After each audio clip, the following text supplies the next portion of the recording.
তুমি আমাকে ইগনোর করছো মেয়ে? এই মন্ত্রী আদ্রিত মাহমুদকে ইগনোর করছো? তোমার সাহস দেখে অবাক হচ্ছি আমি। কোনো প্রকার ভাবান্তর হলো না নাহারের।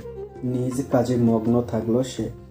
কাজটা আহামরি কিছু নয়, ফোনে বন্ধু বান্ধবের সাথে চ্যাটিং করছে। সময় পেলে এই রেস্টুরেন্টে আসে সে, কিছু সময় থেকে আবার চলে যায়। নিরিবিলি হওয়ার কারণে এই রেস্টুরেন্ট পছন্দ নাহারের। রাগে ফেটে যাচ্ছে আদৃত। মন চাইছে সামনে বসা মেয়েটাকে কাঁচা চিবিয়ে খেতে। সেটা করতে না পেরে টেবিলে জোরে ঘুষি মারে। রেস্টুরেন্টে বসা মানুষের বিরক্তিকর মুখে তাকালো তাদের দিকে। মাস্ক ক্যাপ পরে থাকার কারণে আদৃতকে চেনার কোনো উপায় নেই। বিরক্তিতে সূচক উচ্চারণ করলো নাহার। ফোনটা লক করে চোখ ছোট ছোট করে তাকালো আদৃতের দিকে। কিছু বলছিলেন মিস্টার মাহমুদ? রাগের মাত্রায় আকাশচুম্বী হলো আদৃতের। নিচু গলা কিন্তু দাঁতে দাঁত চেপে রাগ মিশ্রিত কণ্ঠে বলল, আমি কি বললাম তুমি শুনতে পাওনি? নাহার উত্তর না দিয়ে মুখ ঘুরিয়ে ওয়েটারকে ডাকলো।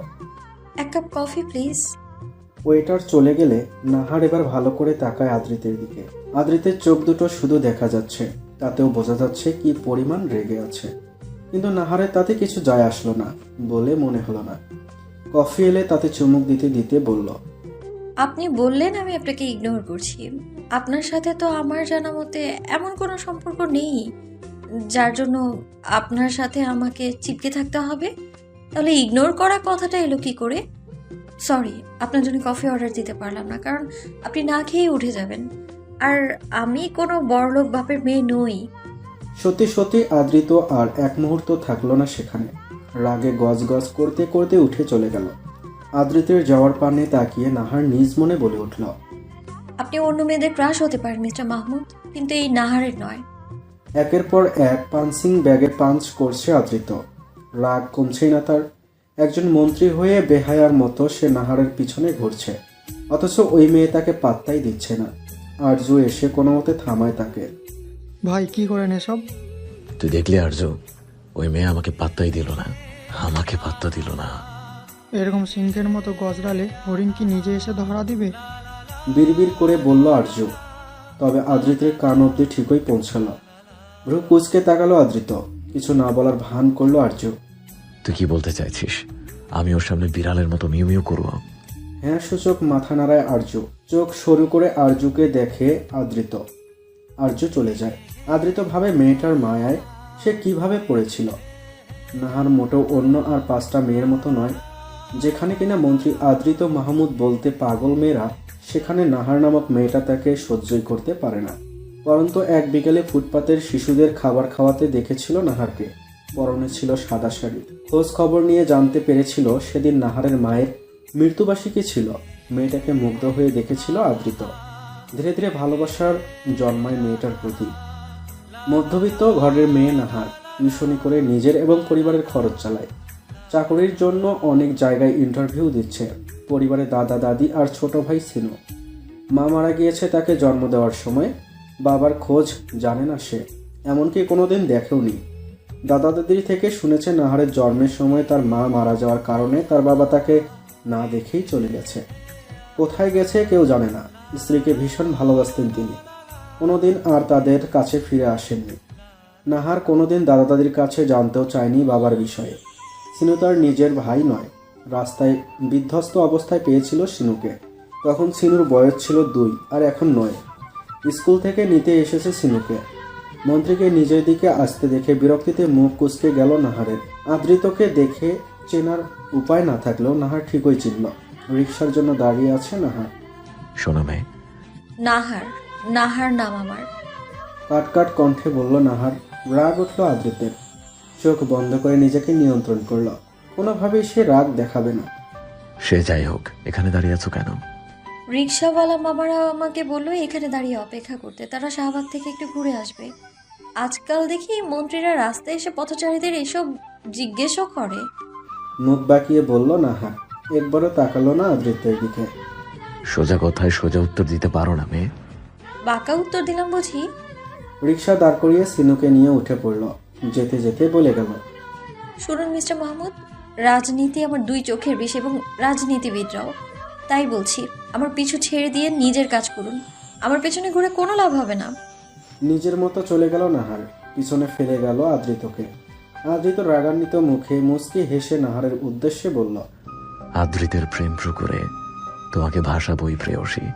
এর জন্য যদি আমাকে তোমার পেছনে ঘুরতে হয় তাতে ক্ষতি কি? তুমি তো আমারই। সিনুকে নিয়ে বাড়িতে ঢোকা মাত্রই মেজাজ খারাপ হয়ে গেল নাহারের। দাদির সাথে বসে আছে নাহারের ফুফি শরীফা বেগম, পাশেই তার একমাত্র ছেলে তুহিন। নিজের ঘরে যাওয়ার জন্য পা বাড়ালো নাহার, কিন্তু ফুফির কথাই থেমে গেল। শরীফা বেগম পান চিবোতে চিবোতে বললেন, আদব কায়দা কি সব খুইয়েছিস? আমাকে কি চোখে পড়ছে না? পিছু ফিরল না নাহার। কোনো জবাব না দিয়ে গটগট পায়ে নিজের ঘরে চলে গেল। শরীফা বেগম মুখ বাঁকালেন, ছেলেকে ইশারায় বললেন নাহারের কাছে যেতে। হেলেনা বেগম বাধা দিলেন, কিন্তু তাকে উপেক্ষা করে তুহিন নাহারের ঘরের দিকে গেল। তুহিনের সাথে নাহারের বিয়েটা কবে দিবে মা? তোমাকে কতবার বলতে হবে শরীফা নাহার বিয়েতে রাজি নয়। তোমার নেশাখোর ছেলেকে কোনোভাবেই বিয়ে করবে না নাহার। খবরদার মা, আমার ছেলেকে নেশাখোর বলবে না। লাখে একটা আমার সোনার টুকরো ছেলে। তোমার নাতনির কিসের এত দেমাক? সেধে ওকে নিজের ছেলের বউ করতে চাইছি। আমার ছেলের পেছনে মেয়ের লাইন লেগে আছে। তাহলে সেই মেয়েদের লাইন থেকে একটা মেয়ের সাথে বিয়ে করিয়ে দাও। থতমত খেয়ে গেল শরীফা বেগম। মায়ের সাথে কথায় কখনো পেরে ওঠে না, তবুও নানাভাবে বোঝাতে চেষ্টা করতে লাগলো। হেলেনা বেগমের এক কথা, তার নাতনি রাজি হলেই বিয়ে দিবে। শরীফা বেগম জানেন এটা অসম্ভব। নাহার কোনোদিনও রাজি হবে না। ঘরে এসে সবেমাত্র একটু বসেছে নাহার। নিজের অতি নিকটে কারো অস্তিত্ব টের পেল। নাহারের বুঝতে বাকি রইল না কে। পিছন ফিরে ঠাটিয়ে চর বসালো তুহিনের গালে। হঠাৎ আক্রমণে তাল সামলাতে না পেরে তুহিন নিচে পড়ে গেল। আমি কিছু করে ফেলার আগেই বের হও আমার ঘর থেকে।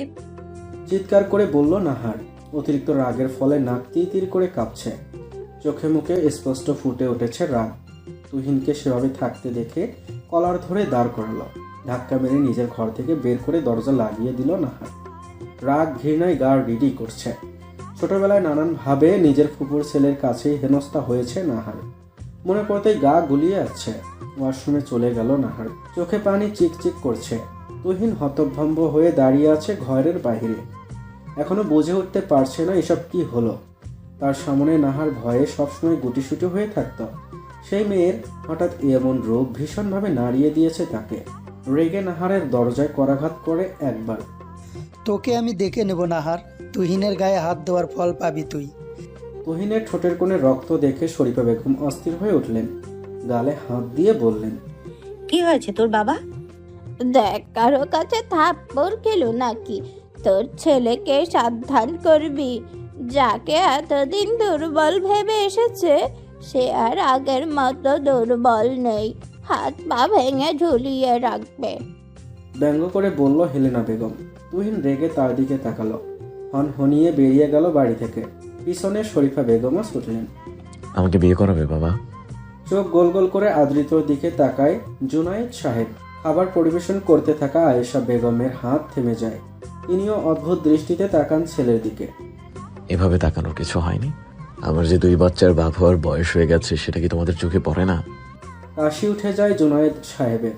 তাকে পানি এগিয়ে দেন আয়েশা বেগম। ঢক ঢক করে পানি শেষ করেন তিনি।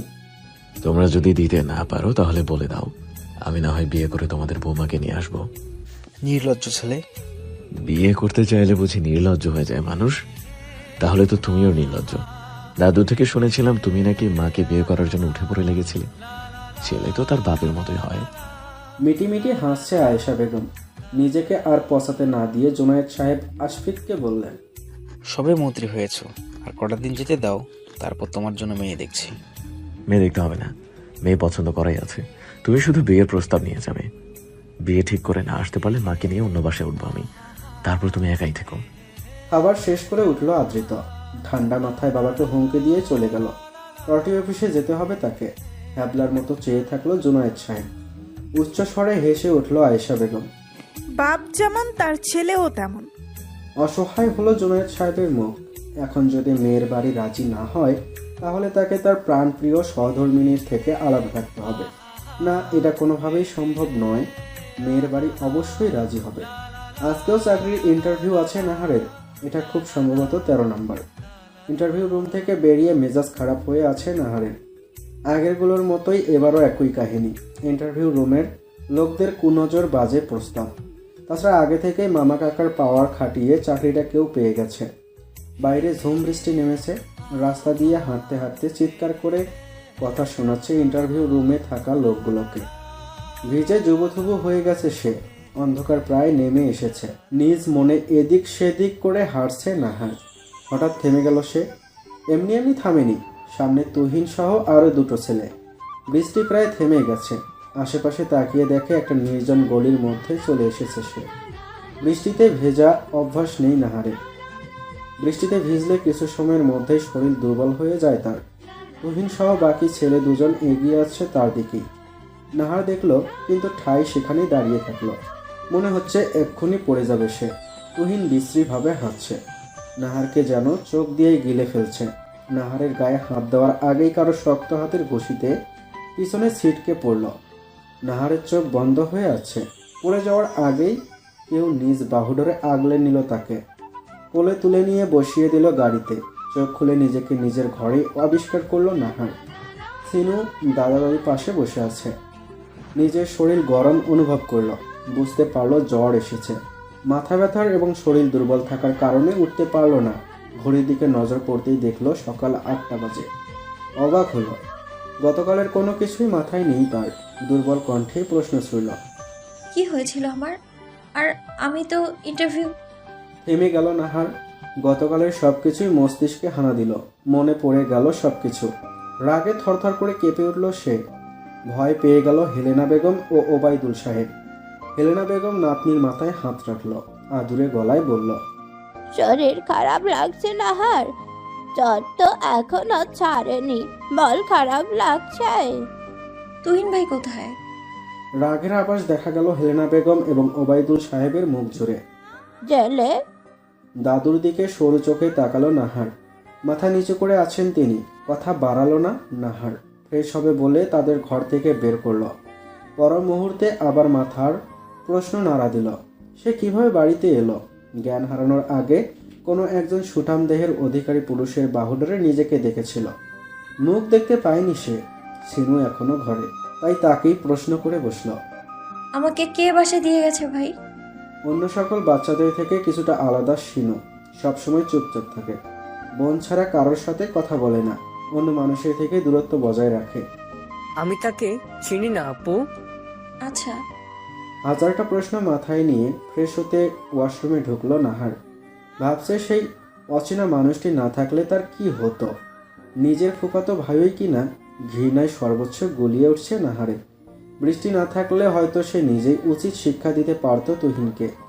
বৃষ্টির কথা মাথায় আসতেই ভয়ে চুপসে যায় নাহার। বৃষ্টির প্রতি আতঙ্ক সৃষ্টি হয়েছে তার ভিতরে। মনে করতে চায় না সে এরকম কোনো এক বৃষ্টিতেই সিনুকে পেয়েছিল সে। ফ্রেশ হয়ে ঘর থেকে বের হতেই কারো শক্ত হাতে থাপ্পড়ে মেঝেতে ছিটকে পড়ে নাহার। দুর্বল শরীরে থাপ্পড় আরও দুর্বল করলো তাকে। শরীফা বেগম তেড়ে আসে নাহারের দিকে। তাকে আটকে ফেলে ওবায়দুল সাহেব। হেলেনা বেগম তোলে নাহারকে, বসায় সোফায়। বিশ্রীভাবে গালি দিতে শুরু করে শরীফা বেগম। ধমকে ওঠে ওবায়দুল সাহেব। তাতেও থামে না শরীফা বেগম। অপয়া আমি তোর জন্য আমার ভাই ঘর ছেড়েছে, এখন আমার ছেলেটার পেছনে পড়েছিস? মা যেমন ছিল চরিত্রহীন, মেয়েও তেমন হয়েছে।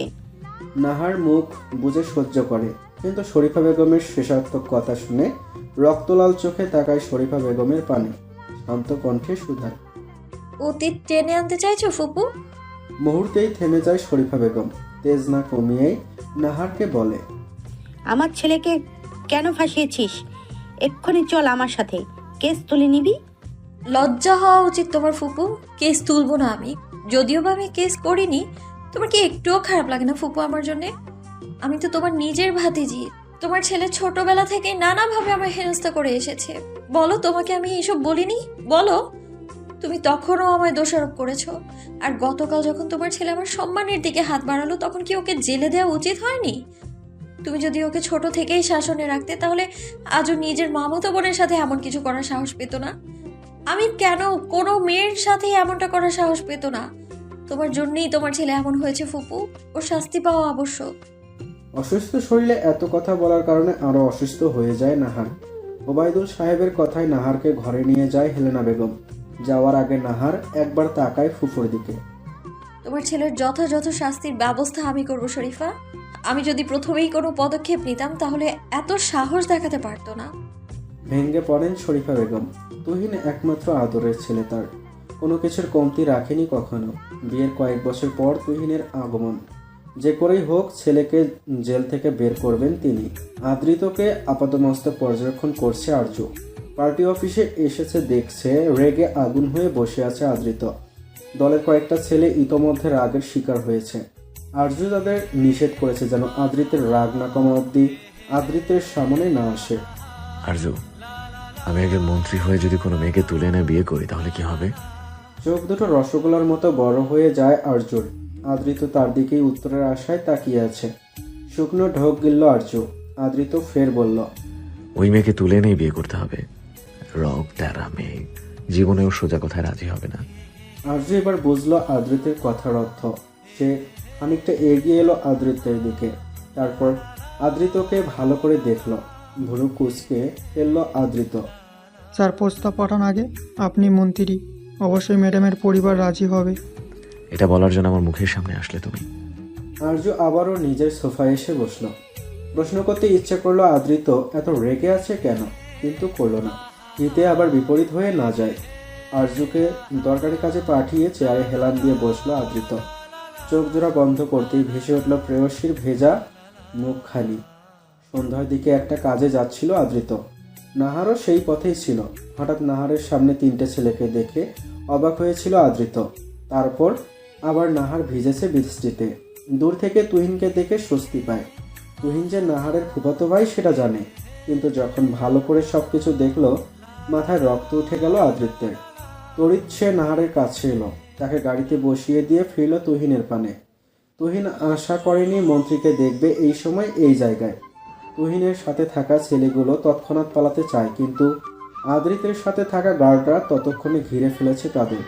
ইচ্ছে মতো মারে তুহিনকে আদৃত, পারলে মেরে ফেলে, কিন্তু গার্ডরা তাকে আটকে দেয়। তারা পুলিশ স্টেশনে নিয়ে যায় তাদের। গাড়িতে ফিরে আদৃত দেখে নাহার অজ্ঞান হয়ে গেছে। গাড়িতে থাকা নিজের এক্সট্রা কোট দিয়ে নাহারকে জড়িয়ে নেয় নিজের সাথে। চোখে মুখে পানি ছিটিয়ে দেয়। জ্ঞান ফিরলেও নিজের মধ্যে নেই নাহার। গরম হয়ে এসেছে তার শরীর। আশ্চর্য হয় আদৃত, এতটুকু সময়ের মধ্যে প্রচণ্ড জ্বর এলো মেয়েটার। থরথর করে কাঁপছে নাহার। গুটিসুটি হয়ে লেপটে যায় আদৃত্যের বুকে। নিজের সাথে মিশিয়ে নিয়ে গাড়ি ড্রাইভ করে আদৃত। একেবারে এসে থামে নাহারের বাড়ির সামনে। আগেই মেডিসিন আনতে পাঠিয়েছিল গার্ডদের, তারাও এসে পড়েছে। কোলে তুলে নিয়ে বাড়ির কলিং বেল বাজায়। দরজা খোলে সিনু। আদৃতকে সে যতবার দেখেছে ততবার ওই আদৃত্যের মুখে মাস্ক থাকত। ফলে এবার মাস্ক ছাড়া দেখে বুঝতে পারলো না বোনের সাথে কে। তোমার দাদি কোথায়? ঘরে। সিনুর ছোট্ট জবাব। আদৃত ঘরে শুইয়ে দিল নাহারকে। ততক্ষণে নাহারের দাদি উপস্থিত হয়েছে। নাতনিকে এই অবস্থায় দেখে অস্থির হয়ে ওঠে তারা। ঔষধ বিছানার পাশে রাখে আদৃত। উল্টো দিকে ফিরে মাস্ক পরে নেয়। সিনু বোনের কাছে থাকায় তাকে আর খেয়াল করে না। নাহারের দাদুর সাথে কথা বলে বেরিয়ে যায় সে। ফোনের শব্দে বের হয় ভাবনা থেকে। বাবা কল করেছে। এই সময় কল করেছে কেন? রিসিভ করতেই ওপাশ থেকে ভেসে আসে বাবার গম্ভীর গলা। পুরো ঘর জুড়ে জিনিসপত্র ভেঙে চুরে পড়ে আছে। বিছানায় শান্ত হয়ে শুয়ে আছেন জেমা বেগম। তার এক হাত ধরে রেখেছে আদৃত। ঘুমন্ত জেমা বেগমের দিকে এক দৃষ্টিতে চেয়ে আছে সে। সামনে জুনায়েদ সাহেব আর আয়েশা বেগম। জুনায়েদ সাহেব মুখ গম্ভীর, তিনি দাঁড়ান না সেখানে, বের হয়ে যায় ঘর থেকে। আদৃত আর আয়েশা বেগম সেদিকে তাকিয়ে চাপা দীর্ঘশ্বাস ফেলে। এভাবে আর কতদিন আদৃত? তোমার বাবা যতই উপরে শক্ত দেখাক, আমি তো জানি তিনি ভেতরে ভেতরে কষ্ট পান। বাবার কাছে যাও। কথা না বাড়িয়ে চলে গেলেন আয়েশা বেগম। আদৃত জেমা বেগমের মাথায় হাত রাখল। ঘুমের মধ্যেই বিড়বিড় করছেন তিনি। আদৃত্যের অজানা নয় কি বলছেন জেমা বেগম। একে একে ঘরের সবকিছু গুছিয়ে ফেলে আদৃত নিজ হাতে। সবকিছুর মাঝে হাতে চলে আসে একটা ফটো। ভেঙে গিয়েছে, কিন্তু ভেতরের ছবিটা এখনো অক্ষত। হাস্যোজ্জ্বল জেমা বেগমের সাথে ছোট্ট একটা বাচ্চা, বয়স 2 বছর প্রায় হবে। সাথে জেমা বেগমের স্বামী নজরুল সাহেব। হাত বুলায় আদৃত বাচ্চাটার ওপর। সে নিজে বছর 7 আগে ছবিটা তুলেছিল। নজরুল সাহেবের ওপর নজর পড়তেই হাত সরিয়ে নেয় আদৃত। চোখে মুখে ফুটে ওঠে ক্রোধ। ছবিটার দিকে চেয়ে দাঁতে দাঁত চেপে শুধায়, একমাত্র আপনার জন্য আজ আমার মা সমতুল্য ফুপু মানসিক রোগী। ছোট ভাই আমাদের সাথে নেই, নিজের থেকে বেশি ভালোবেসেছিল আপনাকে। পরিবারের কথা চিন্তা না করে আপনার হাত ধরে পালিয়েছিল ঘর ছেড়ে। তার প্রতিদান কি দিলেন আপনি? মানসিক রোগী বানালেন আমার ফুপুকে, কেড়ে নিলেন ছোট্ট নিষ্পাপ বাচ্চাটাকে। আপনি তো আপনার পাপের শাস্তি পেয়েছেন। প্রকৃতি নিজ হাতে আপনাকে শাস্তি দিয়েছে, কেড়ে নিয়েছে পৃথিবীর বুক থেকে। কিন্তু আমার ফুপু আজও ভালোবাসে আপনাকে, অপেক্ষায় থাকে আপনার আর আপনাদের সেই ছোট্ট বাচ্চাটার। অন্ধ ভালোবাসা কয়েকটা জীবন নিয়ে শেষ করে দিয়েছে। ছবিটা থেকে নজরুল সাহেবের ছবিটুকু ছিঁড়ে ফেলে আদৃত টুকরো টুকরো করে তাকায় জেমা বেগমের দিকে। তিনি ঘুমের মধ্যে একই কথা বলে যাচ্ছেন, বাবুকে নিয়ে ফিরে এসো আমার কাছে। ভাবে আদৃত, কাউকে ভালোবেসে বুঝি তার পরিণতি এমনই হয়? সেও তো এক মেয়েকে ভালোবাসে, তাহলে কি তার পরিণতিও এমন হবে? না, সে ভালোবাসে, তবে চোখে কালো কাপড় বেঁধে অন্ধের মতো নয়। জুনায়েদ সাহেব নিজ ঘরে, দেয়ালে বাবা মায়ের ছবি টাঙ্গানো, সেদিক পানে তাকিয়ে আছেন। সেদিন যদি বিয়ের আসর থেকে তার বোন পালিয়ে না যেত, তাহলে হয়তো আজকে তার বাবা তাদের সাথেই থাকতো। মা গত হয়েছিলেন জুনায়েদ সাহেব ছোট থাকতেই। হৃদরোগে আক্রান্ত ছিলেন জুনায়েদ সাহেবের বাবা। বিয়ের আসর থেকে মেয়ে পালিয়ে যাওয়ার ধাক্কা সহ্য করতে পারেননি তিনি। ফলস্বরূপ ত্যাগ করেন পৃথিবীর মায়া। সেদিন থেকে বোনের ওপর থেকে মুখ ফিরিয়ে নিয়েছেন তিনি। যে মা, তুই একবার যদি বলতিস অন্য কাউকে ভালোবাসিস, তাহলে আমি নিজে দাঁড়িয়ে থেকে তার সাথে তোর বিয়ে দিতাম। তুই কি করলি? কোনোদিন ক্ষমা করবো না তোকে। কেটেছে 2 দিন। জুনায়েদ সাহেবের মুখ ফ্যাকাশে, মিটিমিটি হাসছে আয়েশা বেগম। ছেলের পছন্দের পাত্রী দেখতে যাবেন তারা আজকে। মেয়ের সম্পর্কে সব তথ্য ছেলে তাকে দিয়েছে। তার ছেলেকে কোনো মেয়ে পাত্তা দিচ্ছে না শুনে খুশিতে পা যেন পড়ছিলই না জুনায়েদ সাহেবের। ছেলে তাকে সারাদিন আতঙ্কের ওপর রাখে। তিনি নিজেই নাহারকে ছেলের বউ বানাতে রাজি হয়েছিলেন, কিন্তু বিপত্তি ঘটে যখন জানতে পারেন মেয়ে ঘাড় তেরা। প্রথমে ভেবেছিলেন মেয়েটা হয়তো জানেন আদৃত মন্ত্রী, তাই ঘুরিয়েছে। কিন্তু যখন শুনলেন মেয়ে জেনেও আদৃতকে ঘুরাচ্ছে, তখন মাথায় হাত জুনায়েদ সাহেবের। হাসি মাখা মুখখানা মুহূর্তেই ফ্যাকাশে হয়ে যায়। ভেবেই নিয়েছেন রাজি হবে না। আদৃত চলে গেছে পার্টি অফিসে। আয়েশা বেগমকে সাথে নিয়ে ছেলের দেওয়া ঠিকানায় রওনা দেন তিনি। কোনো গার্ডকেই সাথে নেন না। গার্ড দেখে যদি মেয়ের বাড়ি না করে দেয়, কেস ফাইল হয়েছে তুহিনের নামে। জুবায়ের সাহেবকে কিছু করতেই হয়নি। তার নাতনিকে যে বাসায় রেখে গিয়েছিল, সেই নাকি সব কিছু করেছে। নাহার এখনো জানে না তাকে বাঁচালো কে। এই 2 দিন বাড়ি থেকে বের হয়নি সে। বিকেল হয়েছে, ঘরে থাকতে আর ইচ্ছে করছে না। তাই তো সিনুকে নিয়ে বেরিয়ে পড়লো বাইরে হাঁটতে। আপু, তোমাকে চিন্তিত দেখাচ্ছে। তেমন কিছু না, ভাবছি আমাকে বাঁচিয়েছিল কে। আমার মনে হচ্ছে আমি তাকে আগেও দেখেছিলাম আপু। তাহলে সেদিন যে বললি তুই চিনিস না? হ্যাঁ, চিনি না, তবে চেনা চেনা লাগছে। কথা বলতে বলতে অনেকটা এগিয়ে এসেছে তারা। রাস্তার 2 দিকে বৃষ্টির পানি জমে আছে। হঠাৎ একটা গাড়ি তাদের পাশ ঘেঁষে গেল। চিৎকার করে উঠল নাহার। নোংরা জমে থাকা পানিতে মাখামাখি হয়ে গেছে সে আর শিনু। তাছাড়া আর একটু হলেই গাড়িটা লেগে যাচ্ছিল তাদের। গাড়িটা থেমে গেছে। নাহার কাপড় ঝাড়তে ঝাড়তে গাড়ি চালকের গোষ্ঠী উদ্ধার করছে। গাড়ি থামতে দেখে রেগে মেগে তেড়ে যায় সেদিকেই। ভিতর থেকে বেরিয়ে আসে ড্রাইভার। গাড়ি কি দেখে চালাতে পারেন না, নাকি কপালে চোখ তুলে তারপর গাড়ি চালান? বড়লোকিপনা দেখান? কি করলেন আমাদের অবস্থা? তাছাড়া আরেকটু হলেই যে কোনো দুর্ঘটনা ঘটে যেত। আপনাকে ড্রাইভিং লাইসেন্স দিয়েছেটাকে? হ্যাঁ, এটা কি আপনাদের ওই বড় গাড়ি যাওয়ার রাস্তা? ক্ষমা করে দিন আপা, ভুল হয়েছে। আসলে বুঝতে পারিনি এমন হবে। থামছেই না নাহার, একের পর এক কথা শুনিয়েই যাচ্ছে। সিনু একপাশে চুপচাপ দাঁড়িয়ে আছে। ভিতরে বসে থাকা জুনায়েদ সাহেব আর থাকতে পারলেন না, বেরিয়ে এলেন তিনি। ভেবেছিলেন এবার অন্তত মেয়েটা থামবে, কিন্তু ঘটল তার ভাবনার সম্পূর্ণ উল্টো। বাহ বাহ, এতক্ষণে গাড়ি থেকে বের হওয়ার সময় হলো। এক্ষুনি যদি আমার বা আমার ভাইয়ের কিছু হতো, তার দায়ভার কি আপনারা নিতেন? এক ঝাঁক কথা শুনিয়ে দিয়ে সিনুর কাছে গেল নাহার। এপিট ওপিট করে সিনুকে দেখলো ভালো করে। জুনায়েদ সাহেব রেগে গেলেন। এতগুলো কথা তাকে শুনিয়ে দিল। ততক্ষণে গাড়ি থেকে আয়েশা বেগম ও নেমে পড়েছেন। ভারী অসভ্য মেয়ে তো তুমি। একে তো দোষ করেছে, তার উপর অসভ্য বলায় মাথায় আগুন লেগে গেল নাহারের। দ্রুত বেগে এসে জুনায়েদ সাহেবের সামনে দাঁড়ালো, দাঁত কটমটিয়ে বলল, কাকে অসভ্য বলছেন আপনি? বড়লোক হয়েছেন তাই জন্য যা খুশি তাই করবেন, আর আমরা কিছু বললেই অসভ্য হয়ে যাব? বলুন না, আরেকবার বলুন। নাহারের হঠাৎ সামনে আসায় হকচকিয়ে যায় জুনায়েদ সাহেব। সেও ছেড়ে যাওয়ার পাত্র নয়, তাই সাহস নিয়েই বলল, বলে কি করবে তুমি? এদিক ওদিক তাকিয়ে দেখল নাহার। সামনের দিকে পাথর পড়ে থাকতে দেখে চটজলদি হাতে তুলে নিল। আয়েশা বেগম বুঝতে পারলেন নাহার কি করতে চাইছে, তাই তিনি আটকে ফেললেন নাহারকে। রাগে ফোঁস করছে নাহার। শান্ত হও মা, পরের বার থেকে দেখে শুনে গাড়ি চালাবে। তুমি ক্ষমা করে দাও ওকে। তোমাদের কোথাও লাগেনি তো? একেবারেই শান্ত হয়ে গেল নাহার।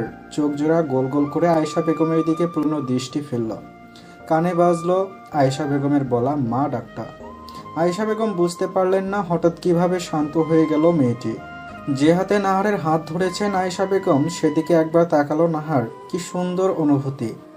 আগে তো কখনো কেউ এত মিষ্টিভাবে তাকে মা বলেনি। আদুরে হাতের ছোঁয়া, নরম হয়ে এলো নাহারের কণ্ঠ। না, আমাদের কিছু হয়নি। গলার এত পরিবর্তন দেখে জুনায়েদ সাহেব মুখ বাঁকালেন। এতক্ষণ কি কর্কশ কণ্ঠই না ছিল? কান ঝালাপালা হয়ে যাচ্ছিল তার। আয়েশা বেগম হাত রাখলেন নাহারের গালে। কেঁপে উঠল নাহার। আয়েশা বেগম তৎক্ষণাৎ হাত সরিয়ে নিলেন। তোমার কি শরীর খারাপ লাগছে? চলো তোমাকে বাড়ি পৌঁছে দিই। না না, আমি ঠিক আছি, আপনারা যেতে পারেন। গাড়িতে উঠে পড়ল সবাই। আয়েশা বেগম যাওয়ার আগে একবার দুই ভাই বোনের মাথায় হাত বুলিয়ে দিলেন। গাড়ি স্টার্ট দেওয়ার সাথে সাথেই নাহার জুনায়েদ সাহেবকে দেখিয়ে বলল, আন্টি, ওনাকে বলবেন রাস্তায় নেমে এভাবে কোনো মেয়ের সাথে যেন পায়ে পা না লাগিয়ে ঝগড়া না করে। বয়স হয়েছে তবু কত তেজ, বড়লোক মানুষ। হেসে ফেললো আয়েশা বেগম। জুনায়েদ সাহেব কটমট করে তাকালো নাহারের দিকে। মুখ বাঁকালো নাহার। জুনায়েদ সাহেব আর আয়েশা বেগমকে চা দিলেন হেলেনা বেগম। বসলেন জুনায়েদ সাহেবের পাশে। নাতনি বড় হয়েছে, এভাবে বিয়ের প্রস্তাব আসতেই থাকে। সব কথাই প্রায় হলো। জুনায়েদ সাহেব প্রশ্ন করলেন, ছেলের নাম কি? কি করে? আসিফ মাহমুদ, মন্ত্রী আসিফ মাহমুদ। নড়ে চড়ে বসলেন জুনায়েদ সাহেব। মজা করছেন ভাবলেন, কিন্তু যখন দেখলেন সত্যি তখন চুপ হয়ে গেলেন তিনি। তার নাতনি কখনোই বিয়েতে রাজি হবে না। রাজনীতি আর রাজনীতিবিদ দুটোকেই ঘৃণা করে নাহার, কিন্তু এখন তিনি এটা জানাবেন কি করে? তার ভাবনার মাঝেই আয়েশা বেগম জিজ্ঞেস করলেন, মেয়ে কোথায়? হেলেনা বেগম জানালেন নাহার বাইরে গেছে। হাঁসফাঁস করছেন জুবায়ের সাহেব। কিভাবে তিনি জানাবেন এই প্রস্তাব মেনে নেওয়া সম্ভব নয়। জুনায়েদ সাহেব বুঝলেন কিছু বলতে চাইছেন, না করে দেবে নাকি এখন?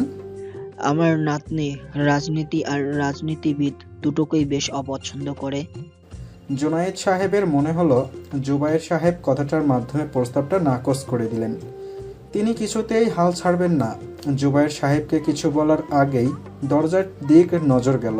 দাঁড়িয়ে পড়লেন তিনি। তুমি এখানে? পিছনে দুই হাত ভাঁজ করে পায়চারি করছেন জুনায়েদ সাহেব। মুখ থমথমে। আয়েশা বেগম গেছেন জেমা বেগমকে খাওয়াতে। জুনায়েদ সাহেব ভাবছেন কিভাবে নাহারকে রাজি করানো যায়। জুতোর শব্দ করে বাড়িতে প্রবেশ করলো আদৃত। বোঝাই যাচ্ছে কি পরিমাণ রেগে আছে।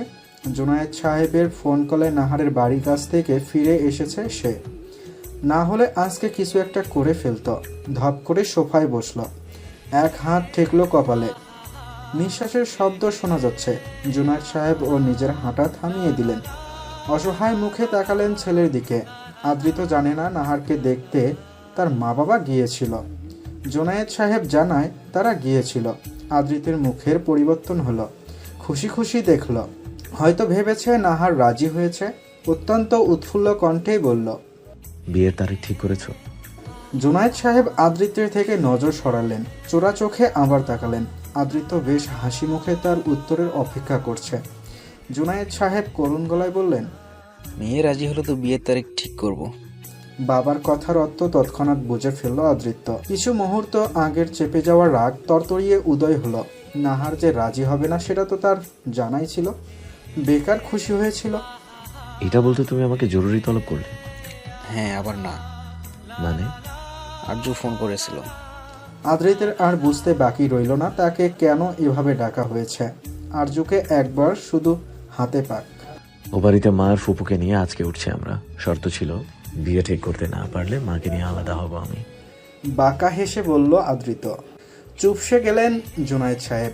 আয়েশা বেগম ততক্ষণে জিমা বেগমকে খাইয়ে ড্রয়িং রুমে উপস্থিত হয়েছেন। করুণ মুখ খেয়ে তাকালেন জুনায়েদ সাহেব। ফিক করে হেসে ফেললেন আয়েশা বেগম।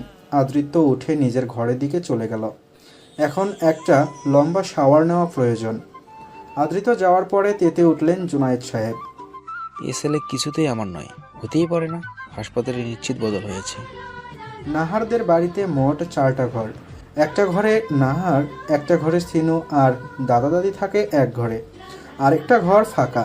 না, ফাঁকা নয়, নাহারকে প্রায় সেই ঘরে দেখা যায়, বাকি সময় তালা দেওয়া থাকে। বাড়ির কেউ সেই ঘরে ঢুকে না। এই বাড়িটা তার দাদুর তৈরি করা। এককালে তাদের নামও বড়লোকের খাতায় ছিল। আলিশান বাড়িতে তারা থাকত, কিন্তু সব এখন অতীত মাত্র। এই বাড়িটাও কম আলিশান নয়, সব কিছুই আছে। অন্ধকার ঘরে ডিম লাইটের সবুজ আলো জ্বলছে। ঘুমে কাদা সিনু। নাহার মেঝেতে বসে 2 হাত বিছানার ভাঁজ করে সিনুর মুখ পানে চেয়ে আছে। চোখের কোণে পানি চিকচিক করছে। একদম নিঃশব্দে বসে রইল নাহার। গড়িয়ে পড়ল চোখ বেয়ে নোনা পানি। সময় কাটল। ঘড়িতে রাত 3টে। নিঃশব্দে সিনুর কপালে ছোট্ট করে ওষ্ঠ শুয়ে ঘর ছাড়ল নাহার। নিজের ঘরে এলো। ঘরের দরজা দিতে গিয়েও থেমে গেল নাহার। ঘরে কারো অস্তিত্ব টের পাচ্ছে।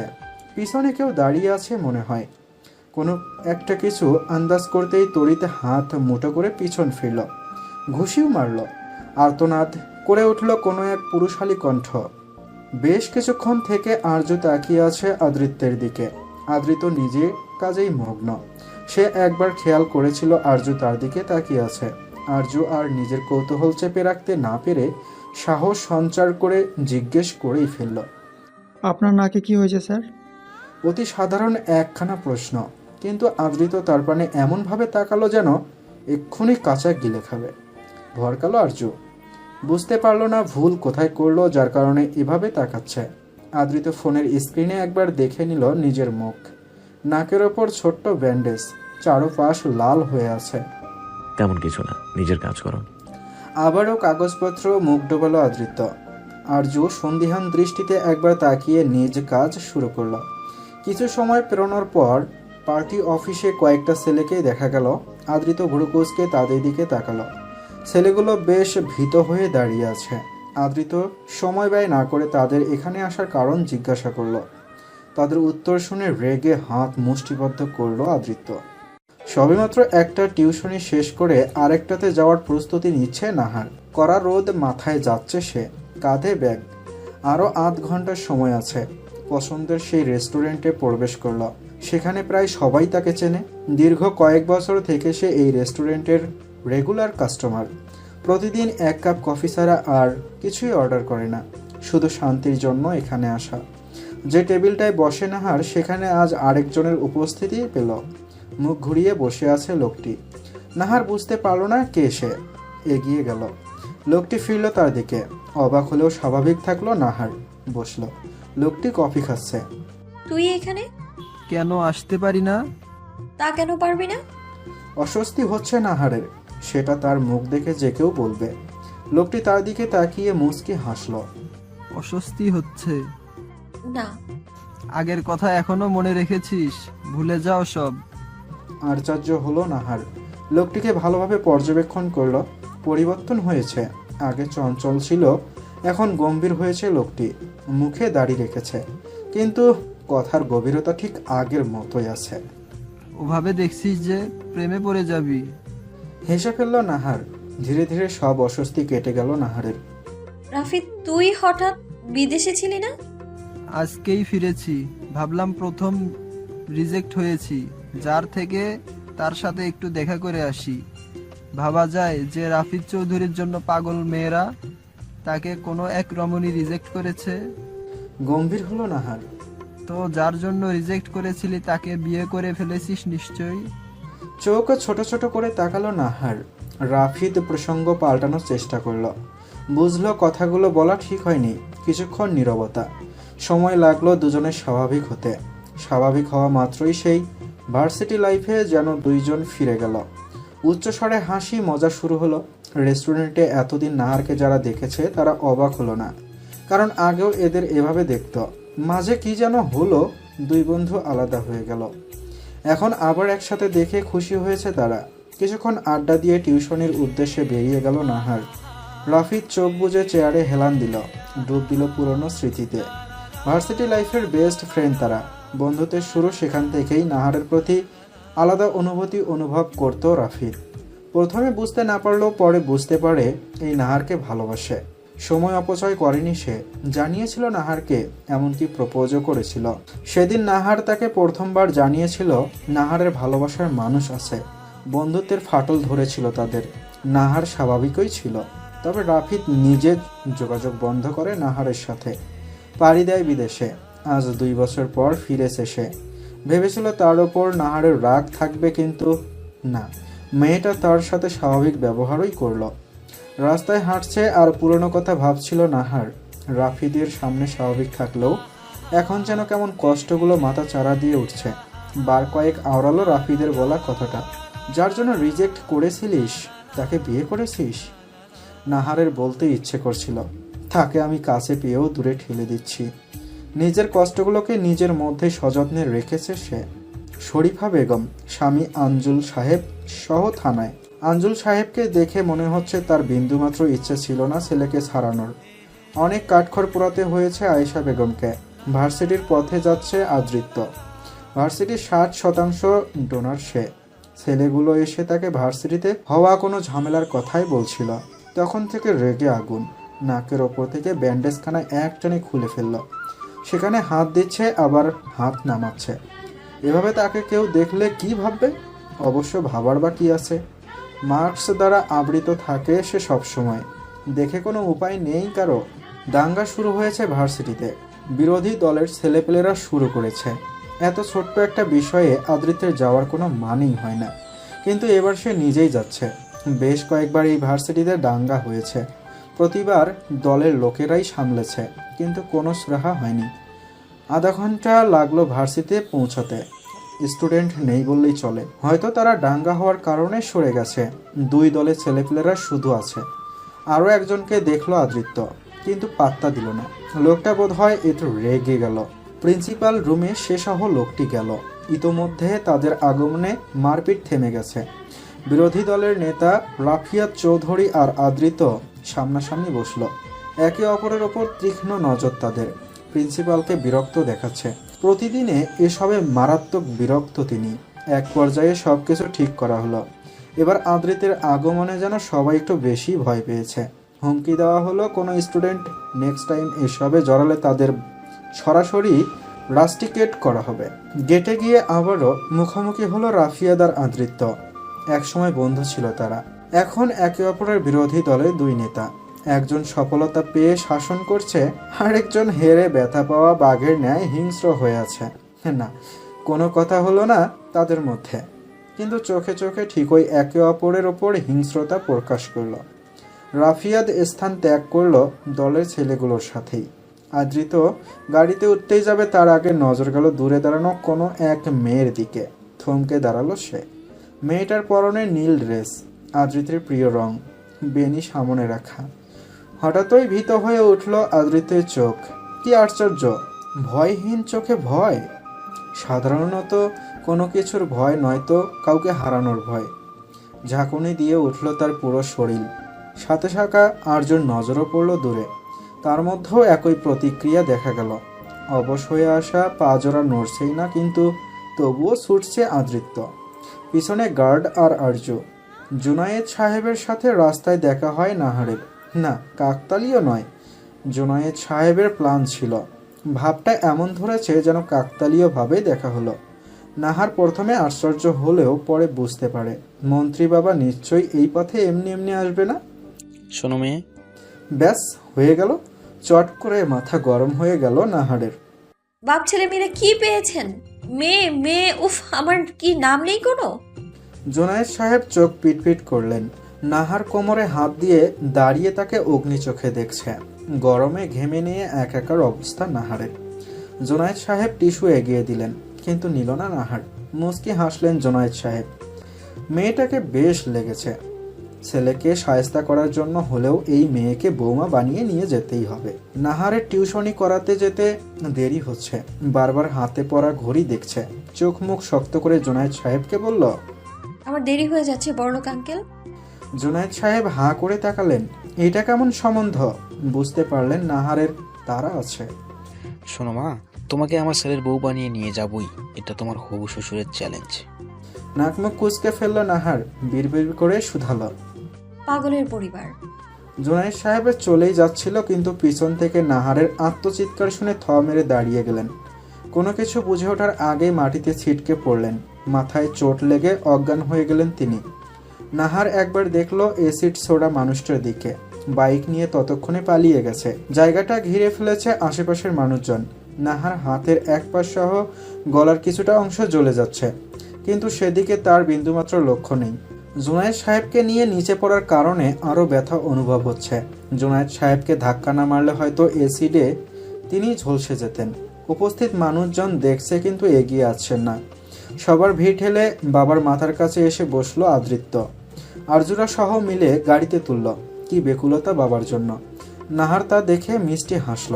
তার দিকে এখনো নজর পড়েনি আদৃত্যর। তাচ্ছিল্য হাসল সেটা দেখে নাহার।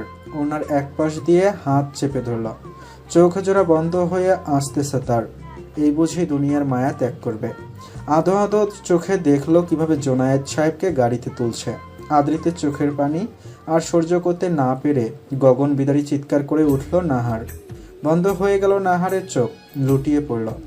এরকম একটা অবস্থাতেই আশেপাশের মানুষজন চেয়ে থেকে দেখল, এগিয়ে এলো না কেউ।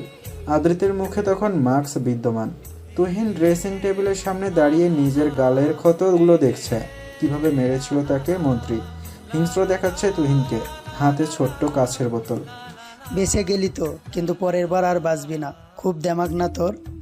যদি রূপই না থাকে তাহলে কিসের দেমাক দেখাবি? শরীফা বেগম খাবার প্লেট হাতে ঘরে ঢুকলেন। তুহিন লুকিয়ে ফেলল বোতলটা। মায়ের কাছে গিয়ে বসল। শরীফা বেগম হাতে তুলে খাওয়াচ্ছেন। হাসি মুখে খাচ্ছে তুহিন। কতটা শুকিয়ে গেছিস এই কয়েকদিনে বাবা? আরে না, তুমি ভুল দেখছো। ওই অপায়াটার জন্য তোকে এতদিন জেলে থাকতে হলো। ছাড়বো না আমি ওকে। রেগে গজগজ করে বললেন শরীফা বেগম। তুহিন বাঁকা হাসলো, তবে শরীফা বেগমের আড়ালে। সে মুখটা নিচু করে বলল, এসব তুমি কি বলছো মা? আমি ভালোবাসি নাহারকে। ওর সাথে বিয়ের ব্যবস্থা করো। এসব ভেবো না। ভুল আমি করেছিলাম, তাই শাস্তি পেয়েছি। আমি তো ওকে বাড়িতে নিয়ে আসছিলাম ও একার জন্য, কিন্তু ও আমাকে ভুল বুঝে জেলে পাঠালো। সেটা কোনো ব্যাপার না, ভালোবাসি তো। শরীফা বেগম খাওয়ানো শেষ করে মাথায় হাত বুলিয়ে দিলেন তুহিনের। ভিতরের রাগ ভিতরে রেখেই তিনি বললেন, এখনো তুই ওই অপয়াটাকে বিয়ে করতে চাইছিস? অপায়া বলো না, তোমারই তো ভাতিজি। রাগে গজগজ করতে করতে ঘর ছাড়লেন শরীফা বেগম। দরজা বন্ধ করে দিল তুহিন। বিশ্রী হেসে উঠল। নিজেকে নিজেই বলল, আরে বা তুহিন, তোর তো ফিল্মে কাজ করা উচিত। এত ভালো অভিনয় করতে পারিস। চোখ জোড়া খিচে বন্ধ করে আছে নাহার। তার পাশেই দাঁতে দাঁত চেপে আদৃত্য। আদৃত্যের এক হাতে খামচে ধরেছে নাহার। নখগুলো বসে যাচ্ছে আদৃত্যের হাতে। ডাক্তার সাহেব কিছুক্ষণ আগে ধমকেছে নাহারকে, কারণ নাহার পোড়া জায়গায় কাপড় চেপে ধরেছিল। হাসপাতালে তাকে নিয়ে আসার পরপরই জ্ঞান ফিরেছে। ডাক্তার সাহেব এখন তার পোড়া জায়গাগুলো ড্রেসিং করছে। তেমন গুরুতর ক্ষত না হলেও গলা এবং হাতের খানিকটা পুড়ে গেছে। ঠিক সময় সরে না গেলে হয়তো বড়সড় কোনো ক্ষতি হতো। নাহারের প্রতিটা আর্তনাদ যেন কাঁপন ধরাচ্ছে আদৃত্যের বক্ষস্থলে। বুকের মধ্যে তীব্র ঢেউ উঠছে। নাহারের প্রতিটা কষ্টের ভাঁজ অনুভব করছে আদৃত্য। কষ্ট যেন নাহারের নয়, আদৃত্যের হচ্ছে। ড্রেসিং শেষে ডাক্তার সাহেব ব্যান্ডেজ করে চলে গেলেন। অতঃপর চোখ খুলল নাহার। তার সামনের বেডে জুনায়েদ সাহেব, মাথায় ব্যান্ডেজ করা অবস্থায়। এত সময় পর নাহারের অনুভব হলো সে কোনো কিছু শক্ত করে চেপে ধরে আছে। নজর পড়ল আদৃত্যের হাতের ওপর। ছোপ ছোপ রক্ত জমা হয়ে আছে, অথচ আদৃত্য স্বাভাবিক ভঙ্গিতেই দাঁড়িয়ে আছে। মুখ দেখে বোঝা যাচ্ছে না ভিতরের অবস্থা কি। তাড়াতাড়ি হাত ছেড়ে দিল নাহার। এই প্রথম আদৃত্যকে ভয় লাগছে তার। কিছুক্ষণ আগে ডাক্তারের সাথে তাল মিলিয়ে কতগুলো ধমক দিয়েছে তাকে। নাহার স্পষ্ট অনুভব করছিল আদৃত্যের কষ্ট, কিন্তু পাত্তা দেয়নি। এখন কেমন বোধ করছো মা? জুনায়েদ সাহেবের স্নেহ ভরা কণ্ঠ। নাহার ঝটপট উত্তর দিতে চাইল কিন্তু পারল না। গলার ব্যথায় কাকিয়ে উঠল। ব্যস্ত হয়ে গেল আদৃত্য এবং জুনায়েদ সাহেব। আদৃত্য এক হাত নাহারের গালে রেখে অস্থির কণ্ঠে বলল, কি কি হয়েছে? ব্যথা করছে? ডাক্তার ডাকবো? নাহারের ফ্যালফ্যাল দৃষ্টি, অপ্রত্যাশিত যত্নে হতবাক নাহার। গলা এবং হাতের যন্ত্রণা তাকে শারীরিকভাবে দুর্বল করে তুলেছে, কিন্তু আদৃত্যের হঠাৎ স্পর্শ এবং কণ্ঠের উদ্বিগ্নতা তার মনের মধ্যে এক অদ্ভুত আলোড়ন সৃষ্টি করেছে। আদৃত্যের উষ্ণ হাতের ছোঁয়ায় ব্যথার মাঝেও এক ধরনের শান্তি অনুভব করল নাহার। মনের মধ্যে কেমন অদ্ভুত অনুভূতি হচ্ছে। এই অনুভূতি যেন মনের অন্ধকার কোণে লুকিয়ে থাকা আবেগকে জাগিয়ে তুলছে। শব্দহীনভাবে সে তার মনের গভীরে কিছু অনুভব করছে, কিন্তু সেই অনুভূতির ভাষা তার কাছে অধরাই থেকে যাচ্ছে। নাহারের জবাব না পেয়ে আরও অস্থির হয়ে উঠছে আদৃত্য। ডাক্তারকে ডাকার উদ্দেশ্যে পা বাড়াতেই নাহার টেনে ধরে তার হাত, বোঝায় সে কথা বলতে পারছে না। শান্ত হয় আদৃত্য, বুঝতে পারে নাহারের অবস্থা। নাহার হাত সরিয়ে নেয়, মুচকি হাসে আদৃত্য। নাহারের হঠাৎ ছোঁয়ায় আদৃত্যের মন এক মুহূর্তে স্তব্ধ হয়ে যায়। নাহারের হাত ধরে তাকে থামানোর এই আকস্মিক মুহূর্তে আদৃত্যের মনের গভীরে এক ধরনের অদ্ভুত মাধুর্য এবং শান্তি বয়ে যায়। তার অস্থিরতা মুহূর্তেই কেটে যায়, আর হৃদয়ের কোথাও একটা উষ্ণতার ঢেউ উঠে আসে, যা নাহারের স্পর্শের মাধ্যমে সরাসরি অনুভব করতে পারছে সে। জুনায়েদ সাহেব বেড থেকে নেমে পড়েন। তাকে বাধা দিতে চায় আদৃত্য, কিন্তু জুনায়েদ সাহেব মানেন না। নাহারের সামনে এসে দাঁড়ান, হাত রাখেন নাহারের মাথায়।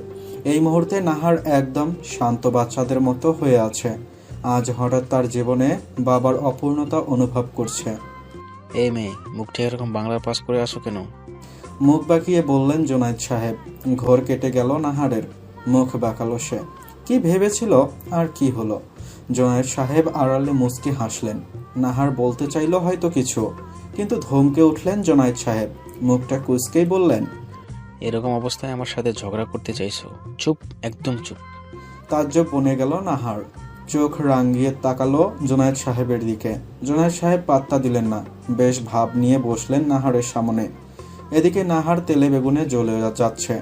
আদৃত নিজের হাসি নিয়ন্ত্রণই করতে পারছে না বাবা আর প্রেয়সীর কাণ্ড দেখে, কিন্তু এখানে হেসে ফেললে মোটেও চলবে না। পরে না দুজনেই তার মাথার ওপর নাচে। আদৃত্যের মনের মধ্যে প্রশ্নগুলো দলা পাকিয়ে আছে। বাইকে কে ছিল? দেখে তো মনে হয়নি তার বাবার ক্ষতি করতে এসেছিল। আদৃত্য ভালো করে মনে করে দেখে জুনায়েদ সাহেব নাহারের সামনে ছিল। বুঝতে পারে নাহারের দিকেই অ্যাসিড ছোড়া হয়েছিল। চৌধুরী বাড়ি আয়োজন হচ্ছে বাড়ির ছোট ছেলের দীর্ঘ কয়েক বছর পর দেশে ফেরার কারণে। মিসেস রুবানা বেগম ছেলে আসার খুশিতে তার পছন্দের সবকিছু রান্না করছেন। বাড়ির কেউই আজ বাইরে যায়নি, অপেক্ষা করছে চৌধুরী বাড়ির ছোট ছেলের জন্য। বাড়ির বাইরে গাড়ির হর্নের আওয়াজ কানে আসতেই রাফিয়াত এবং রুবানা চৌধুরী ছুটে গেল সেদিকে। গাড়ি থেকে নামলো রাফিদ। রুবানা বেগম জড়িয়ে ধরলেন ছেলেকে। রাফিদও এত বছর পর মাকে পেয়ে খুশিতে গদগদ হয়ে গেল। কিছুক্ষণ চলল মা ছেলের কান্নার কাহিনী। রাফিয়াদের কাছে এসে তাকে জড়িয়ে ধরল রাফিদ। আদরের ভাইকে পেয়ে চোখ ছলছল করে উঠল রাফিয়াদের। নিজের জীবনের থেকেও এই ভাইকে সে ভালোবাসে। অবশেষে মনে পড়লো আমাদের কথা। কাপা কাপা রাফিয়াদের গলা শুনে হেসে ফেলল রাফিদ। ভাই এবং মাকে নিয়ে বাড়িতে ঢুকলো। চাচা মামারা সবাই এসেছে। মিস্টার মিজান চৌধুরী সোফায় বসে আছেন। তার মধ্যে এসবের কোনো প্রভাব নেই। জোরপূর্বক হেসে বাবার সাথে কথা বলল রাফিদ। অল্পতেই সীমাবদ্ধ থাকলো। সকলের সাথে কথা বলে ঘরে গেল। আগে থেকেই তার ঘর পরিষ্কার করে রেখেছেন রুবানা বেগম। রাফিদ যাওয়ার পর চোখ মুখ রাগে লাল হয়ে গেল রাফিয়াদের। মিজান সাহেবের দিকে রক্ত লাল চোখে তাকালো। মুখ ফিরিয়ে নিলেন তিনি। রুবানা বেগম সামলে নিলেন রাফিয়াতকে। ভাইয়ের কথা ভেবে শান্ত হয়ে গেল সে। চাইছে না আজকে কোনো ঝামেলা হোক। রাত যত গভীর হচ্ছে নাহারের মন ততই অস্থির হয়ে উঠছে। বারবার চোখের সামনে ভেসে উঠছে মন্ত্রীর মুখ। নিজের মধ্যে আজ সে অন্য এক নাহারকে খুঁজে পাচ্ছে। মাথা থেকে যতবার ঝেড়ে ফেলতে চাচ্ছে, ভাবনাগুলো ততবারই যেন আরো বেশি করে চলে আসছে। আরজু তাকে বাড়িতে দিয়ে গেছে। আদৃত নিয়ে আসতে চেয়েছিল, কিন্তু অমত করেছে নাহার। ফলস্বরূপ রেগে আগুন হয়ে জুনায়েদ সাহেবকে নিয়ে চলে গিয়েছিল আদৃত্য। বাড়িতে এসে নানান প্রশ্নের সম্মুখীন হতে হয়েছে নাহারকে। কোনোভাবে সামলে নিয়েছে, আসল ঘটনা বলেনি। বৃদ্ধ দাদা দাদি চিন্তা করবে বিধায়। এসবের মাঝেই হঠাৎ মনে হলো সেই বাইকে থাকা ছেলে দুজনের কথা। পিছনে যে ছিল সে অ্যাসিড ছুঁড়েছিল তার দিকে। হেলমেট পরে থাকায় নাহার চিনতে পারেনি, অবশ্য চেনা চেনা মনে হয়েছে তার। বাইকের ছেলেটার কথা ভাবলেই কোনো একজনের মুখ মনে হচ্ছে। নাহার বিছানায় শুয়ে আছে, চোখের পাতা বারবার ভারী হয়ে আছে, কিন্তু ঘুম আসছে না। মাথার মধ্যে যেন ঝড় বইছে। মন্ত্রীর মুখ বারবার সামনে ভেসে উঠছে, সঙ্গে সেই বাইক চালকের দৃশ্য। ছেলেটার চেহারা স্পষ্ট দেখা যায়নি, কিন্তু পিছনের ছেলেটা যেটা অ্যাসিড ছুঁড়েছে তার আচরণে কিছু একটা পরিচিত লাগছে। নাহার যতই ভাবছে ততই তার সন্দেহ আরও গভীর হচ্ছে। মাথা থেকে কিছুতেই দূর করতে পারছে না এই চিন্তাগুলোকে। নাহারও ততক্ষণে একটা সিদ্ধান্ত পৌঁছে গেছে। এতদিন নিজের মনকে বুঝিয়েছে, সব কিছু মেনে নিয়েছে, কিন্তু আজ সে আর থেমে থাকবে না, থেমে থাকতে চায়ও না। তার মনোবিদ্রোহী হয়ে উঠেছে। নাহার জানে এই আক্রমণের পেছনে কেউ আছে, আর সেই কেউ একজন তাকে ভয় দেখাতে চেয়েছিল। কিন্তু নাহার এখন ভয় পেতে চায় না, সে প্রতিরোধ করবে, যে করেই হোক সত্যিটা বের করবে। সে ধীরে ধীরে বিছানা থেকে উঠে বসে, ফোনটা হাতে নেয়। কারো কাছে সাহায্য চাইতে ইচ্ছে করে, কিন্তু সাথে সাথেই থেমে যায়। মন বলছে এ যুদ্ধে তাকে একাই লড়তে হবে। তার সামনে যেন অনেকগুলো পথ খুলে যাচ্ছে, কিন্তু কোনটা বেছে নেবে তা ঠিক করতে পারছে না সে। তার জীবনে যেন নতুন এক অন্ধকার অধ্যায় শুরু হচ্ছে। নাহার এবার দৃঢ় মনোবল নিয়ে নিজেকে শক্ত করে নিল। নাহার দীর্ঘক্ষণ বিছানায় শুয়ে থাকলেও তার মনের অস্থিরতা তাকে স্থির থাকতে দিচ্ছে না। অজানা চিন্তা আর ভয় তার মনকে আচ্ছন্ন করে রেখেছে। তড়িঘড়ি করে উঠে বসে নাহার। চোখ দুটো ছুটে যায় জানালার দিকে। মনের ভুল কি, নাকি সত্যিই কেউ তাকে নজরে রাখছে? জানালার বাইরে কিছুই নেই, রাতের অন্ধকার আর কিছু গাছের নড়াচড়া। ঠিক সেই মুহূর্তে ফোনটা বেজে উঠল। নাহার ফোনটা হাতে নিল। অপরিচিত নম্বর। কল ধরতেই একটু দ্বিধা করল সে, কিন্তু কৌতূহল তাকে বাধ্য করল। হ্যালো। উত্তর দিল নাহার, কিন্তু ওপাশ থেকে কোনো উত্তর এলো না, শুধু নিঃশ্বাসের শব্দ। নাহার আবার বলল, হ্যালো, কে বলছেন? কিছুক্ষণ চুপ থাকার পর ওপাশ থেকে গভীর কণ্ঠে একজন বলল, তুই কি ভেবেছিলি এত সহজে মুক্তি পাবি?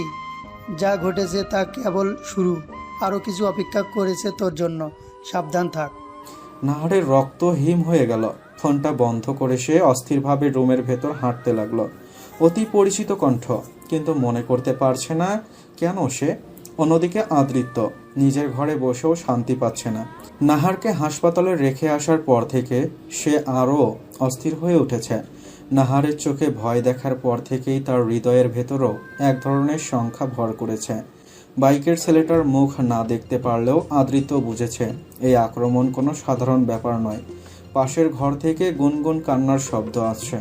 এক পা দুপা করে সেদিকে এগিয়ে গেল আদৃত্য।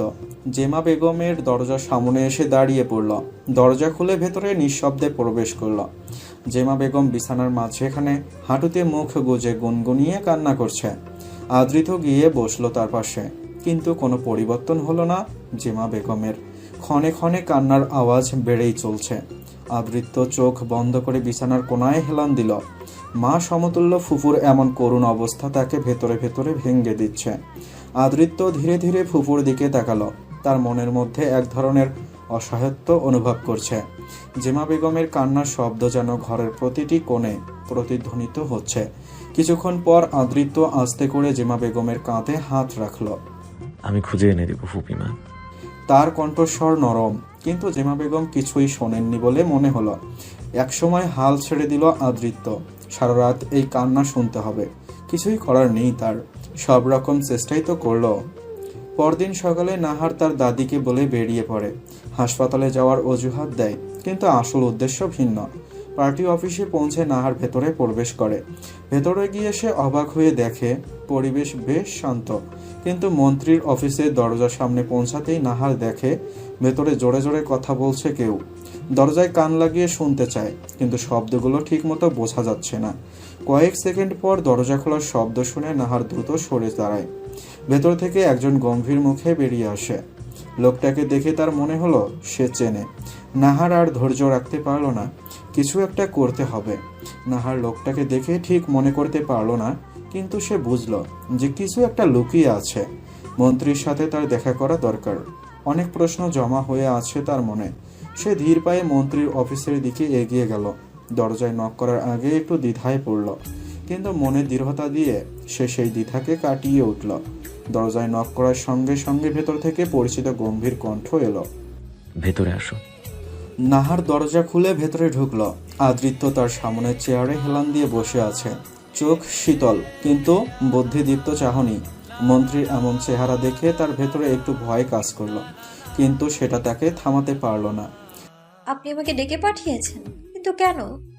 সরাসরি প্রশ্ন করলো নাহার, একটু কঠিন স্বরেই। আদৃত ধীরে ধীরে উঠে দাঁড়ালো, নাহারের দিকে এগিয়ে এসে শান্ত কণ্ঠে বলল, তোমার মনের প্রশ্নের উত্তর খুঁজতে এসেছো মেয়ে? নাহার একটু বিভ্রান্ত হলো। সে তো ভেবেছিল মন্ত্রী তাকে টার্গেট করেছে, এটা ভাবার যুক্তিগত কারণ ছিল তার। কিন্তু মন্ত্রীর মুখে এমন কথায় সে থমকে গেল। রাজনীতিবিদদের ঘৃণা করতে করতে তুমি এমন এক পর্যায়ে চলে গেছো যে আমাকেও সেই কাতারে ফেলেছো। তুমি কিভাবে কল্পনা করলে আমি তোমার ক্ষতি করার চেষ্টা করেছি? আপনি আসলে কি বলতে চাইছেন? বাইকের সেই ছেলেটা, এসিড ছোড়া, এটা কার নির্দেশ ছিল? নাহার জানতে চাইল। আদৃত গভীরভাবে নাহারের চোখের দিকে তাকিয়ে বললে, তুমি আমাকে ভুল বুঝেছো। আমি কোনোদিনই তোমার ক্ষতি চাইনি মেয়ে, বরং আমি তোমার পেছনে যে বিপদ আসছে তা থেকে বাঁচানোর চেষ্টা করছি। ভালোবাসার মানুষকে কিভাবে আঘাত করব? নাহার হতভাগ হয়ে গেল। তাহলে কি তার ভাবনাগুলো ভুল? কিন্তু কেন? আপনি কেন আমায় রক্ষা করবেন? নাহার বিস্মিতভাবে জিজ্ঞেস করল। মন্ত্রী তখন নাহারের দিকে এক দৃষ্টিতে তাকিয়ে বললেন, কারণ কি তোমার অজানা? নাহারের মনে সবকিছু নতুন করে ঘুরতে শুরু করলো। তাহলে কে ছিল বাইকে সেই ছেলেটা, এবং কেন তারা আমায় টার্গেট করেছে? নাহার চিৎকার করে জানতে চাইল। আদৃত্য একটু থেমে গম্ভীর কণ্ঠে বললেন, তারা শুধু তোমাকে নয়, আমাকেও টার্গেট করেছে। তারা চায় আমার রাজনৈতিক অবস্থান ধ্বংস করতে, আর তুমি আমার কাছের হওয়ায় তারা তোমাকে ব্যবহার করতে চাইছে। নাহার স্তব্ধ হয়ে গেল। সে বুঝতে পারল তার সামনে এমন এক রহস্যময় পরিস্থিতি দাঁড়িয়ে আছে যা এত সহজে সমাধান হবে না। মন্ত্রীর কথাগুলো শুনে সে কিছুটা হতবুদ্ধি হয়ে গেল, কিন্তু একটা জিনিস পরিষ্কার, এই পরিস্থিতির সমাধান তার জন্য সহজ হবে না। নাহার এবার আদৃতের মুখের দিকে তাকিয়ে একটু দ্বিধাবোধ করে বলল, আপনি সত্যি বলছেন? আমি আপনাকে বিশ্বাস করতে পারছি না। আমাকে হসপিটালে নিয়ে যাওয়া থেকে সবকিছু কোথাও আবার আপনার নাটক ছিল না তো? আদৃতের মনে যেন আচমকা ঝড় বইছে। প্রিয় মানুষটির এমন সন্দেহ, এমন অভিযোগ তার হৃদয়ের গভীরে আঘাত করছে। এতদিনের আত্মত্যাগ, ভালোবাসা সবকিছু যেন মুহূর্তেই অর্থহীন হয়ে গেল। ভিতরে এক অদ্ভুত রকমের ফাঁকা অনুভূতি সৃষ্টি হলো, যেন কোনো কিছুই তার ঠিকমতো ধরে রাখা যাচ্ছে না। তার চোখে জল জমে উঠেছে, কিন্তু সে নিজেকে সামলানোর চেষ্টা করছে। আদৃত্যের ঠোঁট কাঁপছে, কথা বলার চেষ্টা করছে, কিন্তু কোনো শব্দ বের হচ্ছে না। প্রিয় মানুষটির কাছ থেকে এমন অভিযোগ শোনা তাকে ভেতর থেকে ভেঙে দিচ্ছে, যেন সে নিজের সবচেয়ে কাছের মানুষটিকেই হারিয়ে ফেলেছে। কাঁপা কাঁপা কণ্ঠেই বলল, আমি তোমাকে ভালোবাসি মেয়ে। নাহারের চোখে মিশ্র প্রতিক্রিয়া। আদৃতির কণ্ঠে সেই এক টুকরো ভালোবাসার স্বীকারোক্তি শুনে সে কিছুক্ষণ চুপচাপ দাঁড়িয়ে থাকলো, যেন তার মনের ভেতরে লড়াই চলছে। এভাবে তো তাকে কখনো মন্ত্রী ভালোবাসি বলেনি। না, সে বিশ্বাস করতে পারছে না কোনো কিছুই। নাহার ধীরে ধীরে মুখ ফিরিয়ে নিল, তার শ্বাস ভারী হয়ে আসছে। আপনার ভালোবাসা নিয়ে ভয় হয় আমার আদ্রিত, আমি আর হারাতে চাই না। নাহারের গলায় কষ্ট আর অসহায়ত্বের ছাপ স্পষ্ট। আদৃত অবধি পৌঁছালো না কথাগুলো। নাহার এবার চুপ করে রইল। তার মনে দুর্বলতা আর সন্দেহগুলো ধীরে ধীরে মিলিয়ে যাচ্ছে, কিন্তু এখনো সম্পূর্ণভাবে ভরসা করতে পারছে না। দুপক্ষে নীরবতা। আদৃত উল্টো দিকে ঘুরে দাঁড়ালো, কাছের জানালায় কাছে গিয়ে সিগারেট ধরালো। গভীর রাতে সে নাহারের নাম্বার থেকে মেসেজ পেয়েছিল, আমার থেকে দূরে থাকুন মিস্টার মাহমুদ। আপনাদের ঘৃণিত মুখ আমার সামনে উন্মুক্ত। অন্যদের সামনে মুখোশ পরে থাকবেন, কিন্তু আমার সামনে নয়। আমি ঘৃণা করি আপনাদের মতো মানুষদের। আশ্চর্য, আদৃতের নজর পরপর আরেকটা মেসেজ পড়ে। মুহূর্তেই ভেতর থেকে নাড়িয়ে দেয় তাকে। শেষমেশ এত কুৎসিত একটা প্ল্যান করলেন মিস্টার মাহমুদ, দলের ছেলেপেলেদের দিয়ে অ্যাসিড। ফোন পড়ে যায় আদৃত্যের হাত থেকে। অবিশ্বাস চাহনিতে ফোনের দিকে তাকিয়ে থাকে সে। নাহারের কাশির শব্দে বর্তমানে ফেরে আদৃত্য। সিগারেটটা ফেলে ঘুরে দাঁড়ায় নাহারের দিকে। আজও নাহারের পরনে তার পছন্দের রঙের জামা, কিন্তু মুগ্ধ করতে পারছে না আদৃত্যকে। নাহার কিছুক্ষণ চেয়ে থাকে, অতঃপর গভীর চিন্তা মাথায় নিয়ে বের হয়ে যায়। চেয়ারে বসে পড়ে আদৃত্য। নিজেকে আজ নিজের কাছেই অদ্ভুত লাগছে। প্রিয় মানুষটার থেকে এরকম সন্দেহ তাকে ভেতর থেকে শেষ করে দিচ্ছে। নাহার বেরিয়ে যাওয়ার পর আদৃত্য কিছুক্ষণ স্থিরভাবে বসে রইল। তার মনের মধ্যে যেন এক গভীর শূন্যতা তৈরি হয়েছে। সে কিছুই বুঝতে পারছে না কিভাবে সম্পর্ক এমন এক জটিল পর্যায়ে পৌঁছালো যেখানে কোনো বিশ্বাস নেই, শুধু সন্দেহ। না, কোনো সম্পর্কই তো নেই যে সেখানে সন্দেহ কি স্বাভাবিক নয়? আদৃতের চোখে জল জমে উঠল, কিন্তু সে নিজেকে শক্ত করে রেখেছে। সে বুঝতে পারছে নাহারের সন্দেহ দূর করা সহজ হবে না। একই সাথে প্রশ্ন এলো, সে রাজনীতির সাথে সম্পর্কিত জন্যই কি তাকে সন্দেহ করছে? কোনো রাজনীতিবিদদের ঘৃণা করে? নাহারও ততক্ষণে তার নিজের জীবনের এক কঠিন বাস্তবতার মুখোমুখি দাঁড়িয়ে আছে। বাইরে এসে সে গভীর শ্বাস নিল, যেন মনকে কিছুটা হালকা করার চেষ্টা করছে, কিন্তু মনের ভেতরের চিন্তাগুলো তাকে তাড়া করছে। আবার সেই অপরিচিত ফোন নম্বর থেকে একটা মেসেজ এলো, মৃত্যু অতি সংকটে। রাগের মাত্রা আকাশচুম্বী হলো নাহারের। সে ফোন হাতে নিয়ে একটা নম্বরে কল দিল। রাফিদ, তোর সাহায্য দরকার, অনেক কিছু জানার আছে, আর সময় নেই, দেখা করতে হবে। কেটে গেল রাফিদের ঘুম ঘুম ভাব। ঝটপট বিছানায় উঠে বসলো, ফোনের দিকে আরেকবার তাকালো। আজ কত বছর পর আবার সেই নাম্বার থেকে কল এসেছে। রাফিদের সাথে ফোনে কথা বলার পর নাহার একটু স্বস্তি পেল, কিন্তু তার ভেতরের অস্থিরতা কমল না। সে জানে রাফিদই হয়তো তাকে সাহায্য করতে পারবে, কারণ রাফিদ সবসময় তার পাশেই ছিল। একটু সময় নিয়ে নাহার রাস্তায় বেরিয়ে পড়ে। চারপাশে আলো আঁধারি মিশে থাকা শহরের পথে সে দ্রুত পায়ে হেঁটে যাচ্ছে। তার মনে হচ্ছে প্রতিটা পদক্ষেপের সাথে সাথে সে আরও কাছে চলে আসছে সেই সত্যর, যা এতদিন তার কাছে ধোঁয়াশা ছিল। রাফিদের সাথে দেখা হওয়ার জায়গায় পৌঁছে নাহার দেখে রাফিদ আগে এসে দাঁড়িয়ে আছে। রাফিদ তাকে দেখে এগিয়ে আসে। অগোছালো রাফিদ, বোঝাই যাচ্ছে সদ্য ঘুম থেকে উঠে চলে এসেছে। নাহারের গলায় স্কার্ফ বাঁধা, ফলস্বরূপ ব্যান্ডেজ দেখার কোনো উপায় নেই।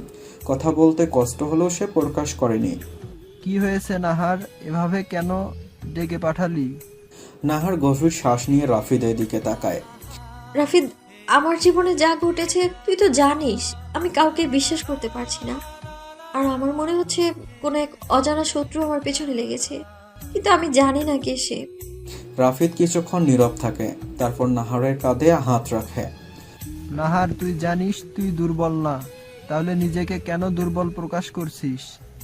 নাহার একটু চুপ থেকেই বলল, ঝামেলাগুলো আরো জটিল রূপ নিচ্ছে, ঘিরে রেখেছে আমার চারপাশ থেকে। রাফিদ মাথা নাড়িয়ে বলল, আমি সবসময় তোর পাশে আছি। কিছু সময় কাটালো নাহার রাফিদের সাথে। নিজেকে হালকা লাগছে। নাহার রাফিদের সাথে দেখা করে বাড়িতে ফিরতে গিয়ে অদ্ভুত এক অনুভূতির আচ্ছন্ন হয়ে পড়ল। চারপাশের অন্ধকার যেন তাকে গ্রাস করতে চাইছে। আদৃতের ওপর সন্দেহ করা ভুল মনে হচ্ছে তার। নিজেকে কেমন অপরাধী অপরাধী লাগছে। নাহারের চলে যাওয়ার পর রাফিদ সেখানেই বসে থাকল। অজানা ভয়ে সেও আতঙ্কিত। দূরে দাঁড়ানো রাফিয়াত। সকাল সকাল ভাইকে এত তাড়াহুড়ো করে বের হতে দেখে পিছু নিয়েছে সে। রাফিদকে একটা মেয়ের সাথে দেখে ভেবে নিল এই মেয়ে ভাইয়ের প্রেমিকা। মুস্কি হেসে সে বাড়ির দিকে রওনা দিল। ভাইয়ের সাথে মেয়েটার বিয়ে দেওয়ার ভাবনাও মনে এসে গেছে তার। বাসায় ফেরার পর দরজার সামনে এসে থমকে দাঁড়ালো নাহার। দরজা সামান্য খোলা, আর ভেতর থেকে অস্বাভাবিক একটা নীরবতা আসছে। সে দরজা ঠেলে ভেতরে ঢুকলো। ঘরের বাতি জ্বলছে, কিন্তু কেউ নেই। সবকিছু স্বাভাবিক মনে হলেও ভেতরে কিছু একটা অস্বাভাবিক ঠেকছে তার। তার মনে পড়ল দাদি তো বাড়িতে থাকার কথা ছিল। দাদি কোথায় গেলেন? তড়িঘড়ি করে ঘরের সব দরজা জানালা পরীক্ষা করলো নাহার। কিছুই অস্বাভাবিক নয়, কিন্তু হঠাৎ একটা কাগজের টুকরো তার চোখে পড়ল, টেবিলের ওপর রাখা। তাড়াতাড়ি কাগজটা তুলে নিল সে। তাতে লেখা ছিল, ফিরেছি আমি। নাহারের মাথার মধ্যে যেন বাজ পড়ল। সে জানে এই নোট কোনো সাধারণ হুমকি নয়। এবার তাকে আসলেই ভয়ঙ্কর কোনো কিছুর মুখোমুখি হতে হবে। কিন্তু কি করবে সে? হেলেনা বেগমকে বারবার ফোন করছে নাহার, কিন্তু কল লাগছে না। এক পর্যায়ে মনে পড়ল নিশ্চয়ই শিনুকে নিয়ে স্কুলে গিয়েছে। নাহার এবার নিজের ভেতরটা শক্ত করে ফেলল। গভীর রাতের অন্ধকারে চারপাশ শান্ত, শূন্যতা।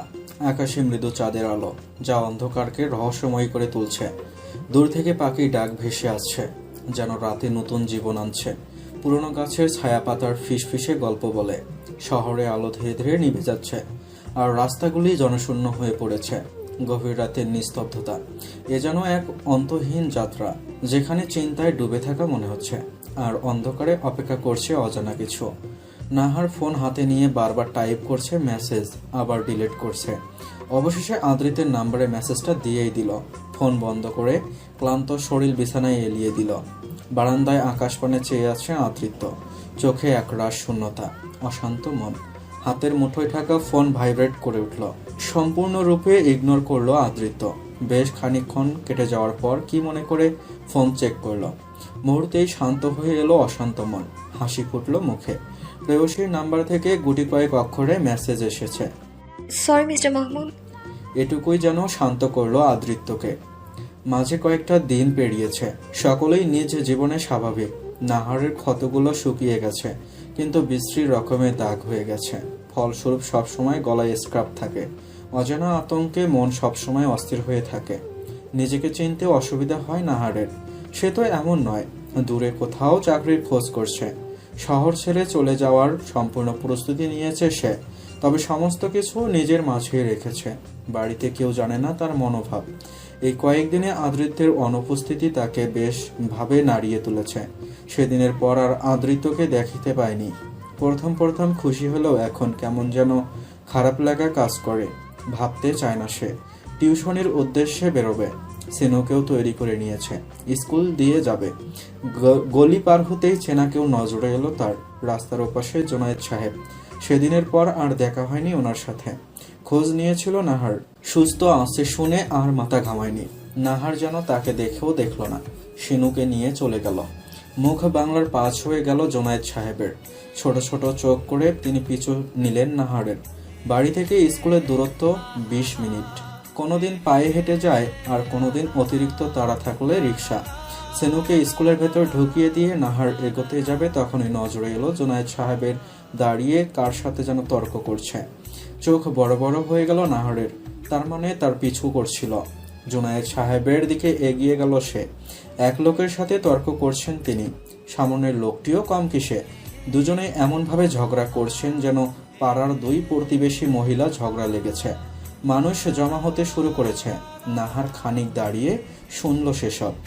আমি বললাম না আপনাকে ইচ্ছাকৃত ধাক্কা দেয়নি। মিথ্যা কেন বলছেন মশাই? আপনি ইচ্ছাকৃত ধাক্কা দিলেন, না হলে হঠাৎ করে আমার সামনে এসে আপনার দিক কেন পরিবর্তন হলো?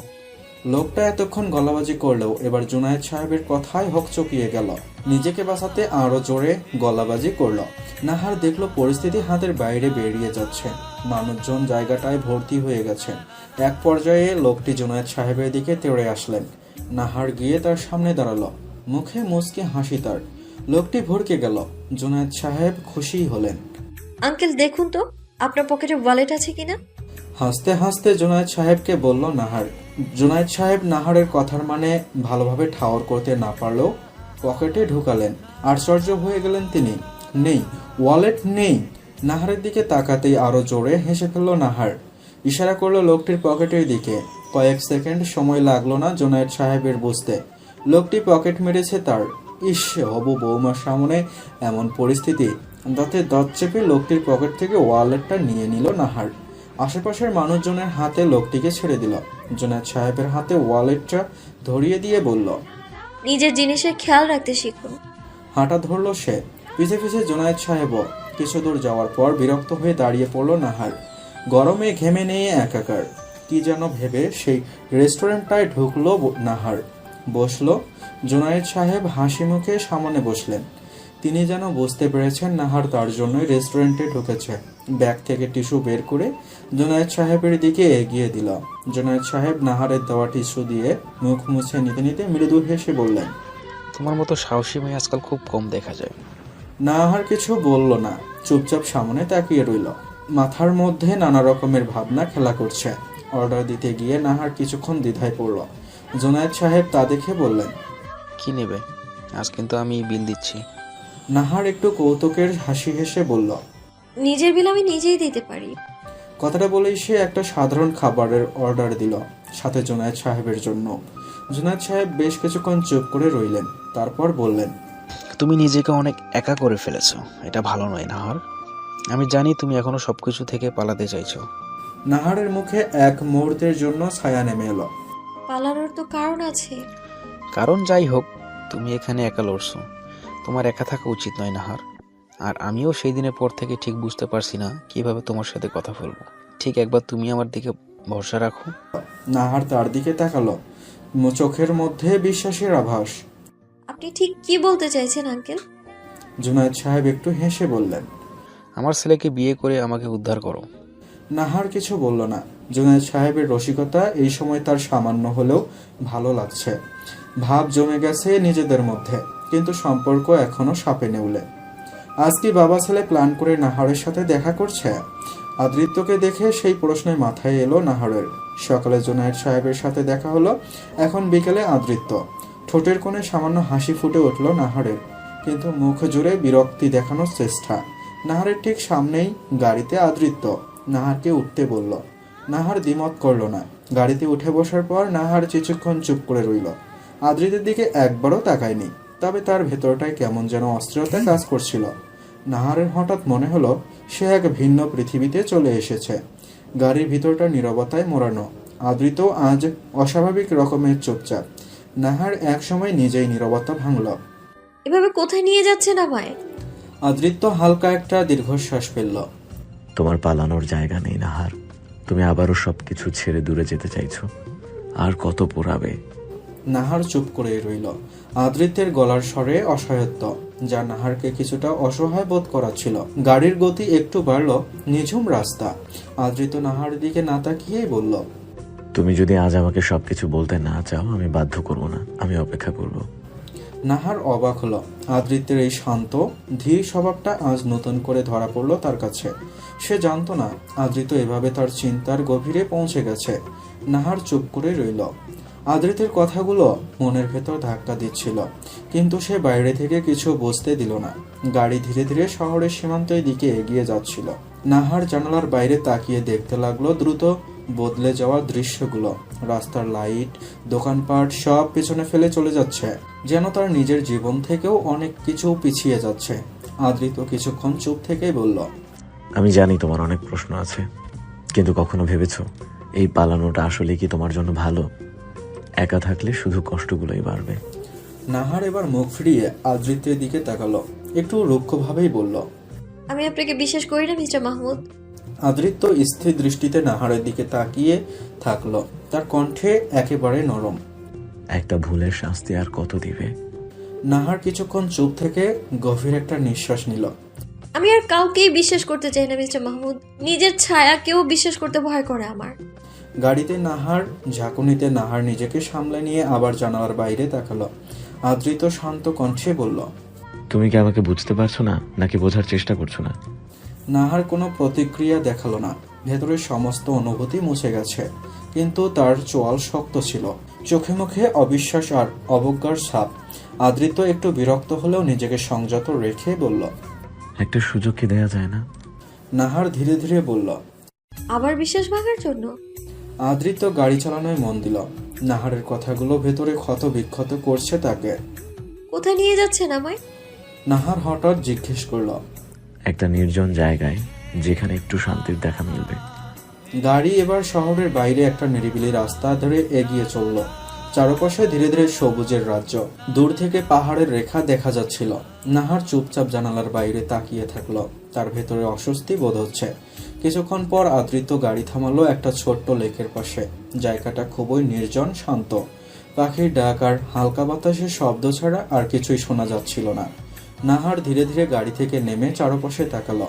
এক পাশে পানি, আরেক পাশে ঘন গাছের সারি। শহরের কোলাহল থেকে অনেক দূরে এভাবে নিজেকে পেয়ে তার মনে কেমন যেন শান্তি এলো। আদৃত্য গাড়ির দরজা বন্ধ করে নাহারের পাশে এসে দাঁড়ালো। নাহার কিছুক্ষণ স্থির বসে চারপাশের পরিবেশ নীরবতা অনুভব করলো। হালকা বাতাসে গাছের পাতাগুলো মৃদু শব্দ করছে, আর লেকের পানি শান্তভাবে চিকচিক করছে। তার মনে হচ্ছে সমস্ত ক্লান্তি এক নিমিষে হাওয়ায় মিলিয়ে যাচ্ছে। কিছু বলার আগে আদৃত্য ধীর পায়ে একটু সরে এসে দূরে দাঁড়ালো। তার চেহারায় প্রশান্তির ছাপ। এখানে কেন আনলেন আমায়? নাহার একটু বিরক্ত নিয়ে জিজ্ঞেস করলো, তোমার মনে আছে এই লেকের কথা? নাহার বলল না কিছু। এখন তারা শহরের বাইরে। চোখ বন্ধ করলো আদৃত্য।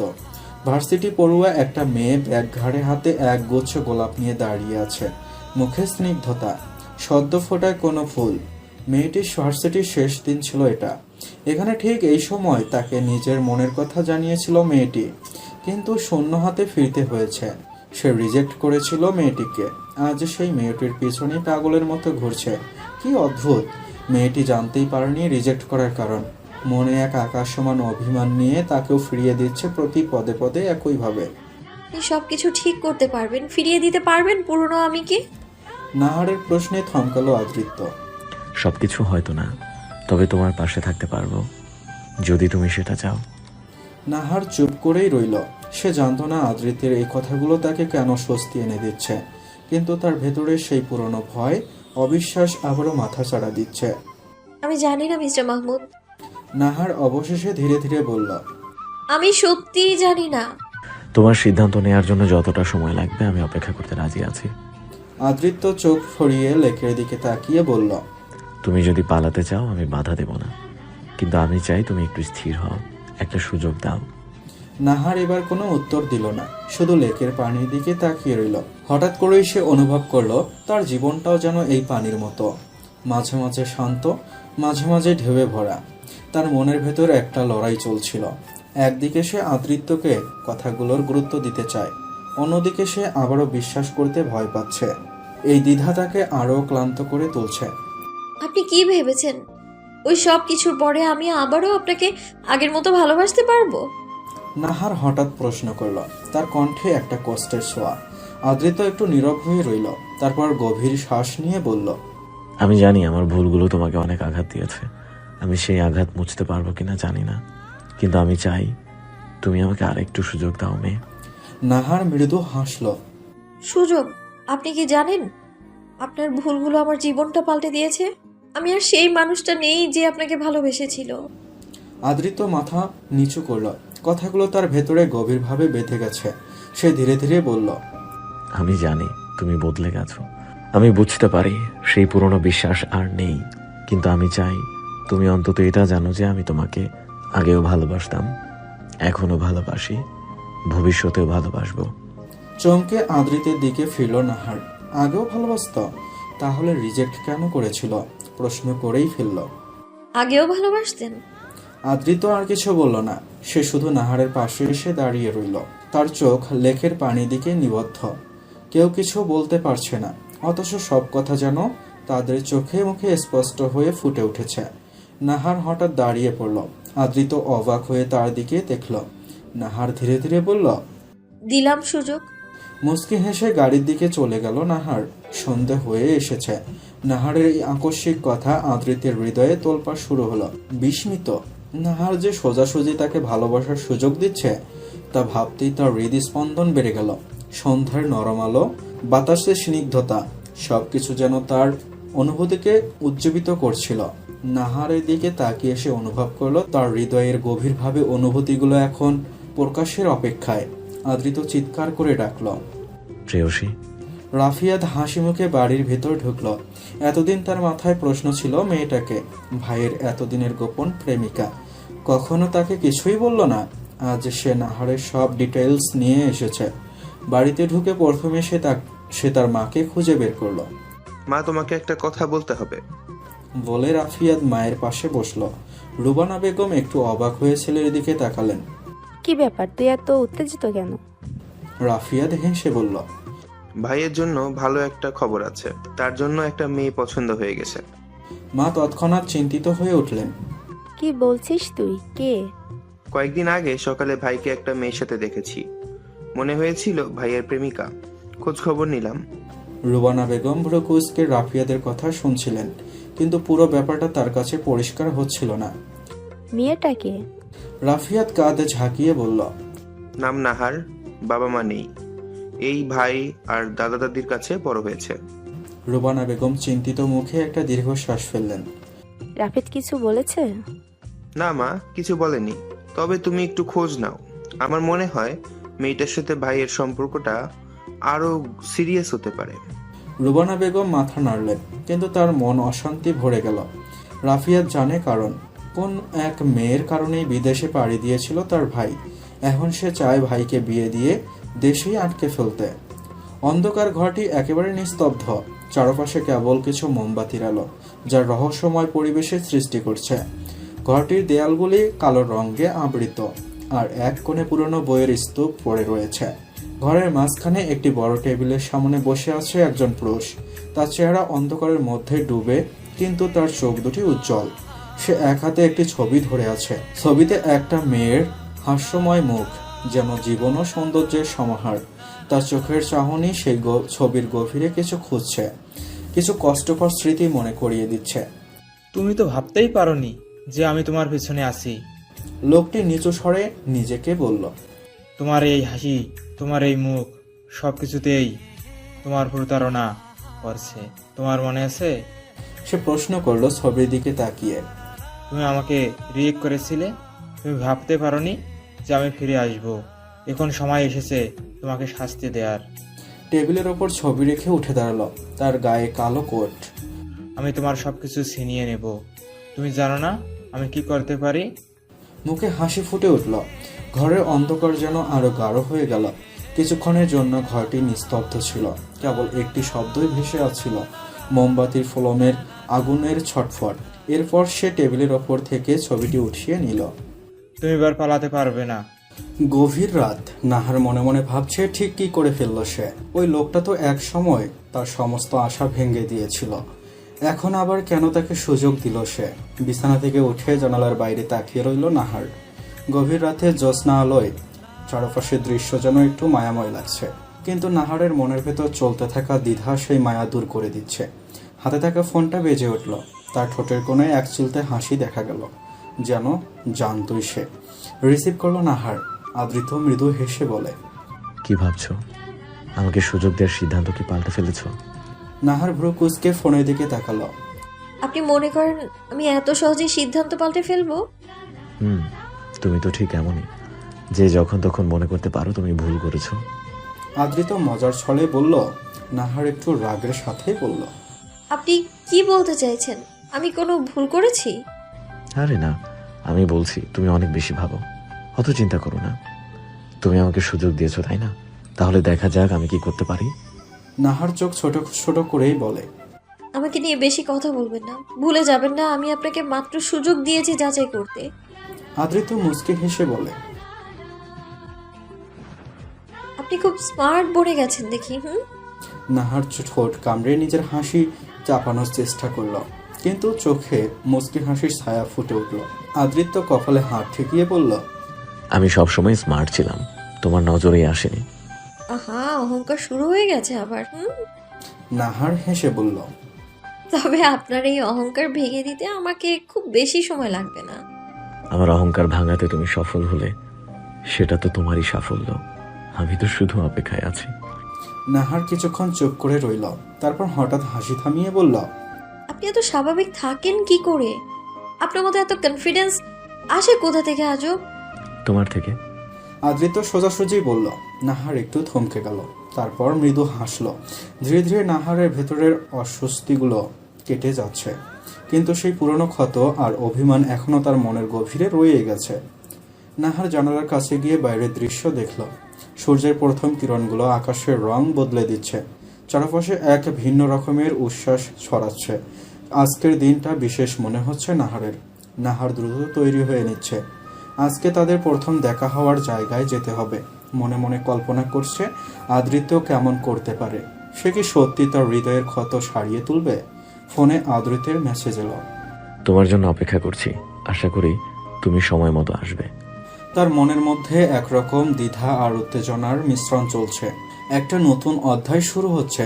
নিজেকে সাহস দিতে দিতে সে বলল। ঘর থেকে বেরিয়ে মুখোমুখি হলো হেলেনা বেগমের। মুখে অস্থিরতা। কি হয়েছে নাহার, এত সকালে কোথায় যাচ্ছিস? একটা ইম্পর্টেন্ট কাজ আছে। নাহার দ্রুত উত্তর দিল। হেলেনা বেগম সন্দেহ চোখে তাকালেন, তারপর মুখ কালো করে বললেন, ড্রয়িং রুমে দেখ। ভ্রু কুচকে এলো নাহারের। দেখতে পেল রাফিদ, রাফিয়াদ এবং রুবানা বেগমকে। এনারা এত সকালে এখানে কি করছে? নাহার প্রশ্ন করলো হেলেনা বেগমকে। ওর সাথে ওই বদমাইশটার বিয়ে সম্বন্ধ নিয়ে এসেছে। মুখ একদম কালো করে বললেন হেলেনা বেগম। কোনো কালেই তার রাফিদকে পছন্দ ছিল না। নাহারের সাথে মেশাও তিনি পছন্দ করতেন না। কপালে ভাঁজ পড়ল নাহারের। সে এগিয়ে গেল ড্রয়িং রুমে। তাদের সামনে দাঁড়াতেই দেখতে পেল রাফিয়াদের কাছুমাছু মুখ। নাহারকে দেখে চমকালেন রুবানা বেগম। রাফিদের দিকে তাকালেন তিনি। রাফিদ দাঁত বের করে হাসল।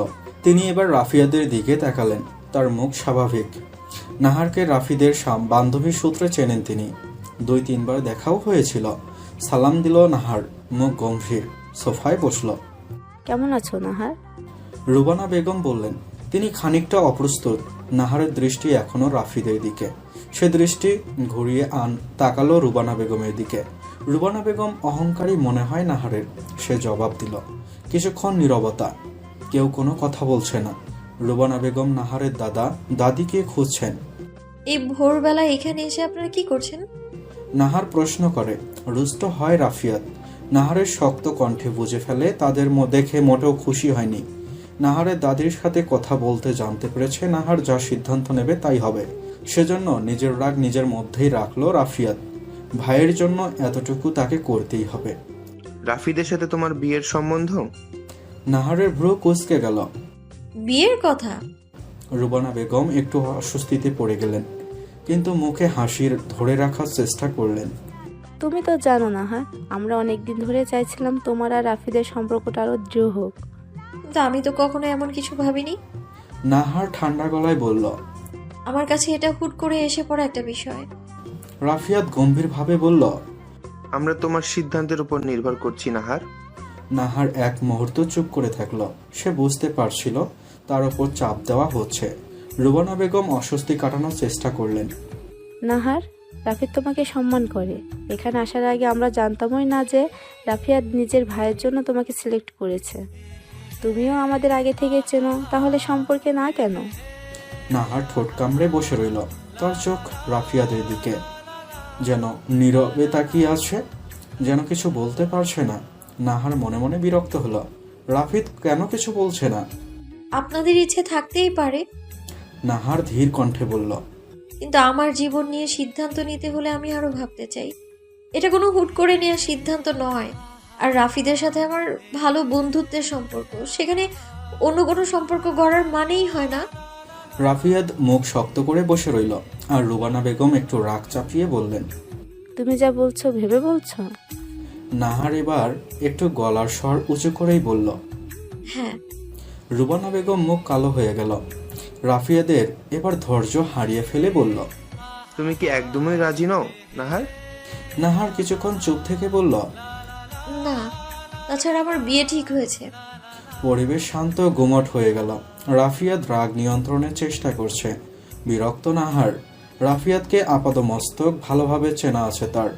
হয়তোবা রাফিয়াদ এখনো তাকে মনে করতে পারেনি। রুবানা বেগমের অহংকার যেন ধুলোয় মিশিয়ে দিল নাহার। রুবানা বেগমের তাই মনে হচ্ছে।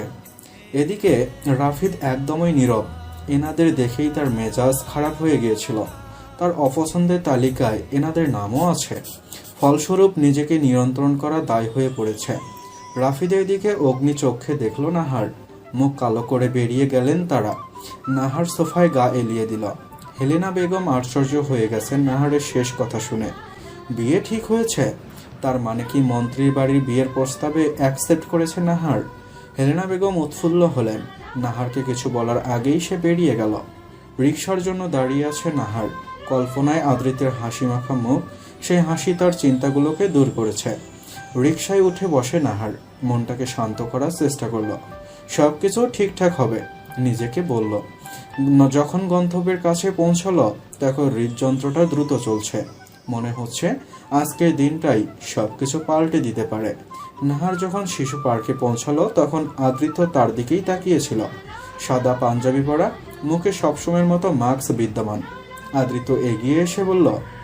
এটা সেই জায়গা যেখানে তোমাকে প্রথম দেখেছিলাম। সামনের রাস্তাটার দিকে ইশারা করে বলল। নাহার এবারে মিষ্টি করে বলল, আচ্ছা। বাচ্চারা নাহারকে দেখে ঘিরে ফেলল। নাহার ব্যাগ থেকে চকলেট বের করলো। তারা সেগুলো নিয়ে খেলতে চলে গেল। ব্রেঞ্চে দুজন পাশাপাশি বসলো। নীরবতা বিদ্যমান দুজনের মধ্যে। আমার অতীত জানার পরেও আমি এভাবে মেনে নিতে পারবেন? এই কয়েক বছরে যে সব কিছু পাল্টে গেছে আমার জীবনে। আদৃত কিছুক্ষণ নীরব থাকে, তারপর ধীরে ধীরে বলে, আমি বিশ্বাস করি আমাদের অতীতই আমাদের শক্তি দেয়। সেই কারণেই আমরা পারি আমাদের কষ্টগুলোকে পেছনে ফেলে নতুন করে শুরু করতে। তোমার অতীত নিয়ে কোনো মাথা ব্যথা নেই, যেখানে তুমিটাই আমার। তাহলে আপনি আমার অতীত সম্পর্কে কিছু জানতে চান না? আদৃত তার চোখে চোখ রেখে বলল, আমি মনে করি প্রতিটি মানুষের জীবনে এক একটা গল্প থাকে। তোমার গল্পে যত কষ্ট থাকুক, তুমি সেটাকে সাহসিকতার সাথে পার করছো, সেটাই সবচেয়ে গুরুত্বপূর্ণ। আমি সত্যিই জানি না আমি কি পারবো। মাঝে মাঝে মনে হয় আমার অতীত আমায় পেছনে টেনে ধরছে। আদৃত মাথা নেড়ে বলল, যেদিন তুমি ভাববে তুমি পারবে, সেদিন তুমি সত্যিই পারবে। এমন সময় হঠাৎ একটি শিশুর চিৎকারে তাদের দৃষ্টি ঘুরে গেল। ছোট্ট একটি ছেলে তার মায়ের হাত ধরে দৌড়াচ্ছিল। আদৃতের মুখে মিষ্টি হাসি ফুটে উঠল। দেখো, শিশুদের আনন্দ কত সহজ, আমাদের থেকে তারা অনেক কিছু শিখতে পারে। হ্যাঁ, তারা সব সময় আনন্দের মধ্যে থাকে, তাদের মনে কোনো চাপ নেই, কেবল খেলা আর আনন্দ। সঠিক। আর তোমার উচিত একটু হেসে নিতে। আদৃত মজার ছলে বলল, এখন থেকেই শুরু করো। নাহার চার চোখ মিটমিট করে হাসল। আমার কি হাসির কোনো অভাব আছে? নিশ্চয়ই আছে। আদৃত মুখে হাসি নিয়ে বলল, জুনায়েদ সাহেব খুশিতে গদগদ হয়ে গেছেন জুবায়ের সাহেবের কল পাওয়ার পর থেকেই। নাহার রাজি হয়েছে শুনে তিনি যেন আকাশে উঠছেন। বেশ ভাবসাব নিয়ে নিচে নামলেন। ড্রয়িং রুমে আয়েশা বেগম তার পাশ ঘেঁষে বসলেন। বিরক্তিকর চাহনি আয়েশা বেগমের, মুখ বাঁকিয়ে বললেন, বুড়ো বয়সে যত সব আদিক্ষেতা, কি হয়েছে? জুনায়েদ সাহেবের খুশির জোয়ারা তখনও থামেনি। নাহারের রাজি হওয়ার খবরটি তিনি জানালেন। আয়েশা বেগমের মুখেও খুশি দেখা গেল। জুনায়েদ সাহেব বললেন, আয়েশা, তুমি জানো নাহার কত ভালো মেয়ে? আয়েশা বেগম অবাক হয়ে গেলেন। সাপে নেউলে সম্পর্ক জুনায়েদ সাহেবের সাথে নাহারের, অথচ তিনি এখন প্রশংসা করছেন। আয়েশা বেগম সন্দেহ মিশ্রিত গলায় বললেন, নাহার কত ভালো মেয়ে সেটা তো আমি জানি, কিন্তু তোমার চোখে তার এত প্রশংসার কারণ কি? জুনায়েদ সাহেব শটান হয়ে দাঁড়িয়ে পড়লেন, তারপর বাঁকা হেসে বললেন, এবার তোমার ছেলেকে মজা বুঝাবো। আমি ওর বাপ, তবু আমাকে সবসময় দৌড়ের উপরে রাখে। এবার দেখবো কে দৌড়ের উপরে থাকে। বুক ফুলিয়ে বললেন তিনি। আয়েশা বেগম জোরে হেসে ফেললেন। নাহার তো তোমাকে পাত্তাই দেয় না। চুপসে গেলেন জুনায়েদ সাহেব। আবারও ধপ করে সোফায় বসলেন। জুনায়েদ সাহেব একটু হাসলেন। কে বলেছে ও যা উপরে প্রকাশ করে সেটা সত্যি নয়? আয়েশা, তুমি তো জানো মেয়েরা কতটা জটিল। ওর ভিতরের অনুভূতি বুঝতে পারা খুবই কঠিন। না আর হয়তো প্রকাশ্য আমাকে পাত্তা দেয় না, কিন্তু মনে মনে কি ভাবছে তা কেউ জানে না। মেয়ের অভাব পূরণ করে দিয়েছে। আয়েশা বেগমের চোখে সন্দেহর আভা। তোমার এত আত্মবিশ্বাস কিভাবে? তুমি কি নিশ্চিত? অবশ্যই। আয়েশা বেগম এবার সত্যি বিস্মিত। আয়েশা বেগমের মুখে হাসি ফুটল। তাহলে এবার তুমি কি করছো? নাহারের সাথে যোগাযোগ বাড়াও, আলোচনা করো। নিশ্চয় আগামীকাল আমি ওকে ফোন করব। কিছু না কিছু তো করতে হবে। জুনায়েদ সাহেবের মুখে আত্মবিশ্বাস ছিল। আয়েশা বেগম তখন আরও কিছু বলার জন্য প্রস্তুতি নিচ্ছিলেন, কিন্তু জুনায়েদ সাহেব বললেন, আচ্ছা, তুমি আমাকে কিছু খেতে দাও, খুব ক্ষুধা লাগছে। ঠিক আছে। আয়েশা বেগম উঠে রান্নাঘরের দিকে গেলেন। জুনায়েদ সাহেব তখন মনোযোগ দিয়ে তার ফোনে। জুবায়ের সাহেবের ফোন নম্বর দেখতে দেখতে তিনি ভাবছিলেন, এক্ষুনি ফোন করে বিয়ের ব্যাপারটা কনফার্ম হবেন নাকি আগে ছেলের সাথে আলোচনা করবেন। রাগে গজগজ করছে রাফিয়াত। রুবানা বেগমের অবস্থাও একই রকম। রাফিদ সোফার ওপর পা তুলে তাদের কাণ্ড দেখছে। আসার পর থেকে বারবার বুঝিয়েছে সে যে নাহারকে ভালোবাসে না, কিন্তু রাফিয়াত বুঝতে নারাজ। সে ভেবেই নিয়েছে রাফিদের সাথে নাহারের বিয়ে দেবেই। এতে করে যদি যার সাথে বিয়ে ঠিক হয়েছে তাকে মেরে ফেলতে হয় সে প্রস্তুত। রাফিদ এদের নাটক না দেখে নিজের ঘরে চলে গেল। সম্পূর্ণরূপে ইগনোর করল। তার মনে হচ্ছে একটাই চিন্তা, নাহারকে কিভাবে বোঝাবে যে সে জেনে বুঝে যায়নি। যদি জানতো ভাই তাকে নিয়ে নাহারকে দেখতে যাবে, তাহলে হয়তো কোনোভাবেই যেত না। পার্কে নাহারদের পেছনে তুহিন, সে অগ্নি চোখে তাদের দেখছে। রাগে শরীর জ্বলে যাচ্ছে তার। নাহারকে চিনলেও সাথে থাকা লোকটিকে চিনতে পারছে না, কারণ লোকটি তো নিজেকে হাইড করেছে মার্কস ক্যাপ দ্বারা। নাহারকে পার্কের দিকে আসতে দেখে পিছু নিয়েছিল সে। ফোন বের করে পরপর কয়েকটা ছবি তুলে নেয়। তুহিন ছবি তোলার পর গভীর মনোযোগে তাদের দিকে তাকিয়ে রইল। নাহারের হাসি এবং আদ্রিতের সাথে খোশ মেজাজে কথোপকথন দেখে তার হৃদয়ে অসহ্য রাগ ঢেউ তুলতে লাগলো। এমন সময় নাহার আচমকা মুঠোফোনে একটি মেসেজ পেল। স্ক্রিনে রাফিদ লেখা দেখে কিছুটা দোটানায় পড়ল। এখন কি রাফিদকে উত্তর দেওয়া উচিত? ভাবতে ভাবতে তার মুখ একটু গম্ভীর হয়ে গেল। আদ্রিত তা লক্ষ্য করে বলল, কি সমস্যা হচ্ছে? না, কিছু নয়। সে দ্রুত উত্তর দিল। আদ্রিত মনে মনে বুঝতে পারলো কিছু একটা হচ্ছে। সাহস জোগাতে বলল, তুমি যদি কিছু বলতে চাও আমি শুনতে প্রস্তুত। নাহার এক মুহূর্তের জন্য চুপ করলো, তারপর সকালের সবকিছু খুলে বলল। তবে এটা জানালো না কোন পরিবার তাকে প্রস্তাব এনেছে। আদ্রিত মনোযোগ দিয়ে সবটা শুনল। আপাতত মুখ চেপে আছে সে, হাসি চেপে রাখা দায় হয়ে পড়েছে। শেষমেশ হেসেই ফেলল। চোখ ছোট ছোট করে তাকালো নাহার আদ্রিতের দিকে। ব্রেঞ্চের দুই প্রান্তে দুজন বসেছে, মাঝে 3 হাত সমান দূরত্ব। এখানে হাসার কি হলো? আদ্রিত অতি দ্রুততার সাথে তাদের মধ্যকার দূরত্বটা কমিয়ে ফেলল। একদম নাহারের কাছে চলে এলো। হকচকিয়ে গেল নাহার। তুমি আমার প্রেয়সী। তোমার হাসি যেন সূর্যের আলো, আমার জীবনের অন্ধকারকে উজ্জ্বল করে। তোমার চোখের গভীরে আমি হারিয়ে যাই। মনে হয় যেন আমি একটা স্বপ্নের পৃথিবীতে প্রবেশ করছি। তুমি আমার জীবনের একমাত্র গান। তোমার সঙ্গে আমার হৃদয়ের প্রতিটা সুর বাজে। যখন তুমি পাশে থাকো তখন সময় যেন থমকে যায়, সবকিছু দোলা খায় তোমার প্রেমে। তোমার হাতের ছোঁয়ায় মনে হয় আমি সব দুঃখ ভুলে গেছি। আমি চাই তুমি আমার পাশে থাকো, যেন আমাদের ভালোবাসার গল্পটি কখনো শেষ না হয়। তোমার সাথে প্রতি মুহূর্ত যেন এক নতুন রূপকথা, যেখানে আমরা দুজনেই মূল চরিত্র। তুমি যখন কাছে আসো তখন সমস্ত পৃথিবী যেন ম্লান হয়ে যায়। আমি তোমার সাথে কাটানো প্রতিটা সেকেন্ডকে চিরকাল ধরে রাখতে চাই। তোমার প্রতিটি কথায় যে মিষ্টি সুর বাজে তা আমাকে আরো গভীরভাবে তোমার দিকে আকৃষ্ট করে। শরীফা বেগম যখন নাহারের পায়ের সামনে বসে আছে তখন নাহার প্রতিক্রিয়াহীন। শরীফা বেগমেরও কষ্টও তাকে একটুও নিজের সিদ্ধান্ত থেকে নড়াতে পারেনি। ক্ষিপ্ত জুবায়ের সাহেব মেয়ের দিকে অগ্নিচোখে তাকিয়ে আছেন। তুহিনকে গ্রেপ্তার করা হয়েছে, জামিনে বাইরে ছিল সে। এর মধ্যেই তার নামে অ্যাসিড নিক্ষেপের মামলা করা হয়েছে প্রমাণসহ, যার সবটাই নাহার নিজ হাতে করেছে। এখন তারা শরীফা বেগমের বাড়িতে। তুহিনের বাবা কাজের সূত্রে বাহিরে থাকেন। তিনি জানলেও হয়তো ছেলের বিষয়ে কোনো প্রতিক্রিয়া দেখাতেন না। ছেলের বিষয়ে তিনি বরাবরই উদাসীন। তুহিনকে নজরে পড়েছিল নাহারের, পিছু সে এসেছিল। সমস্ত প্রমাণ কালেক্ট করা হয়েছে তুহিনের ঘর থেকে। তৎক্ষণাৎ পুলিশকে ইনফর্ম করেছে। নাহার উঠে যেতে চাইল কিন্তু পারল না। শরীফা বেগম কাঁদতে কাঁদতে ধরে ফেলল তাকে। তোকে আমার বাবা মা আমি ছোট থেকে মানুষ করলাম, তার প্রতিদান তুই এই দিবি? তুই তো আমার নিজের ভাতিজিও না, আমার একমাত্র ছেলে। সারা জীবন ও নষ্ট হয়ে যাবে। কেসটা তুলে নে মা।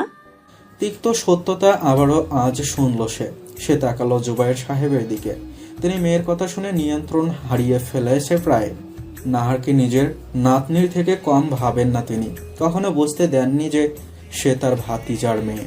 নাহার সম্পূর্ণরূপে এড়িয়ে গেল কাণ্ডগুলো।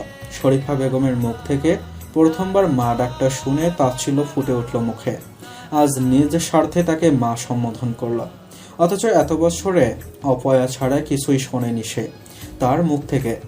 তুমি আজও আমায় আপন করতে পারোনি ফুপু। তাচ্ছিল্য হেসে বলল সে। শরীফা বেগম শুনলেন কি না বোঝা গেল না। তিনি নাহারের 2 গাল চেপে ধরে বললেন, আমার ছেলেকে আমার কাছে ফিরিয়ে দে না মা, এতটুকু কর। নাহার ছাড়িয়ে নিল নিজেকে। নাহার শরীফা বেগমের হাতের চাপে ধরে রাখা 2টি গাল থেকে মুক্তি পেয়ে একটু পেছনে সরে দাঁড়ালো। নাহার ঠান্ডা স্বরে বলল, এখন আর আমি কোনো আবেগ দেখাতে পারবো না। আমি জানি তুহিনের অবস্থান কোথায়।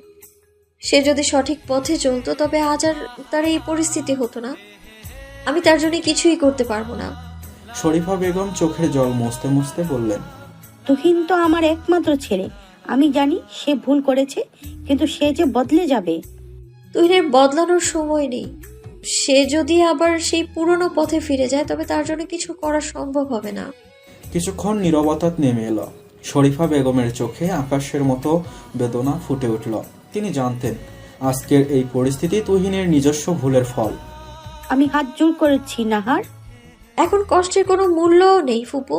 তুহিনের জীবন তার হাতে। আমি আর কিছুই করতে পারবো না। জুবাইর সাহেব নাতনিকে নিয়ে বের হলেন। হেলেনা বেগমকে রেখে গেলেন মেয়ের কাছে। নাহারের মনের অবস্থা এখন সে জানে।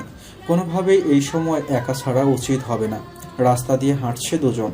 নীরবতা ভেঙে নাহার বলল, নিজ স্বার্থে মানুষ কত কিছুই না করতে পারে। জুবাইর সাহেব একটু সময় নিয়ে বললেন, নিজস্ব স্বার্থের প্রবণতা মানব মনের এক অদ্ভুত ছবি। যখন স্বার্থের সুর বাজে তখন সম্পর্কের শুকনো সুতোয় টান পড়ে। মানুষ নিজের সুখের জন্য অন্যদের সুখকে উপেক্ষা করে, তবে সেই সুখও কি সত্যিকার? অনিবার্যভাবে স্বার্থপরতার এই খেলা মানুষকে একাকিত্বের গভীর অন্ধকারে ডুবিয়ে দেয়। শিকদার পরিবারের সাথে শত্রুতা স্বল্প সময়ের নয়, খান পরিবারের কয়েক বছরের শত্রুতা, যার রেস বিজনেস থেকেই শুরু হয়েছে। দুটো পরিবারের শত্রুতা, এক অপরকে টপকে ওপরে ওঠা যেন এদের মোক্ষম কাজ। শিকদার বাড়ির বড় ছেলে জিয়ান আবরার। শিকদার নিজে সবকিছু সামলায়। খান আর শিকদার কোম্পানি এবার একই ডিলে প্রতিদ্বন্দ্বী হয়েছে, যার কারণে দুই দিক থেকেই উঠে পড়ে লেগেছে। খান পরিবারের বিজনেস সামলায় জুনায়েদ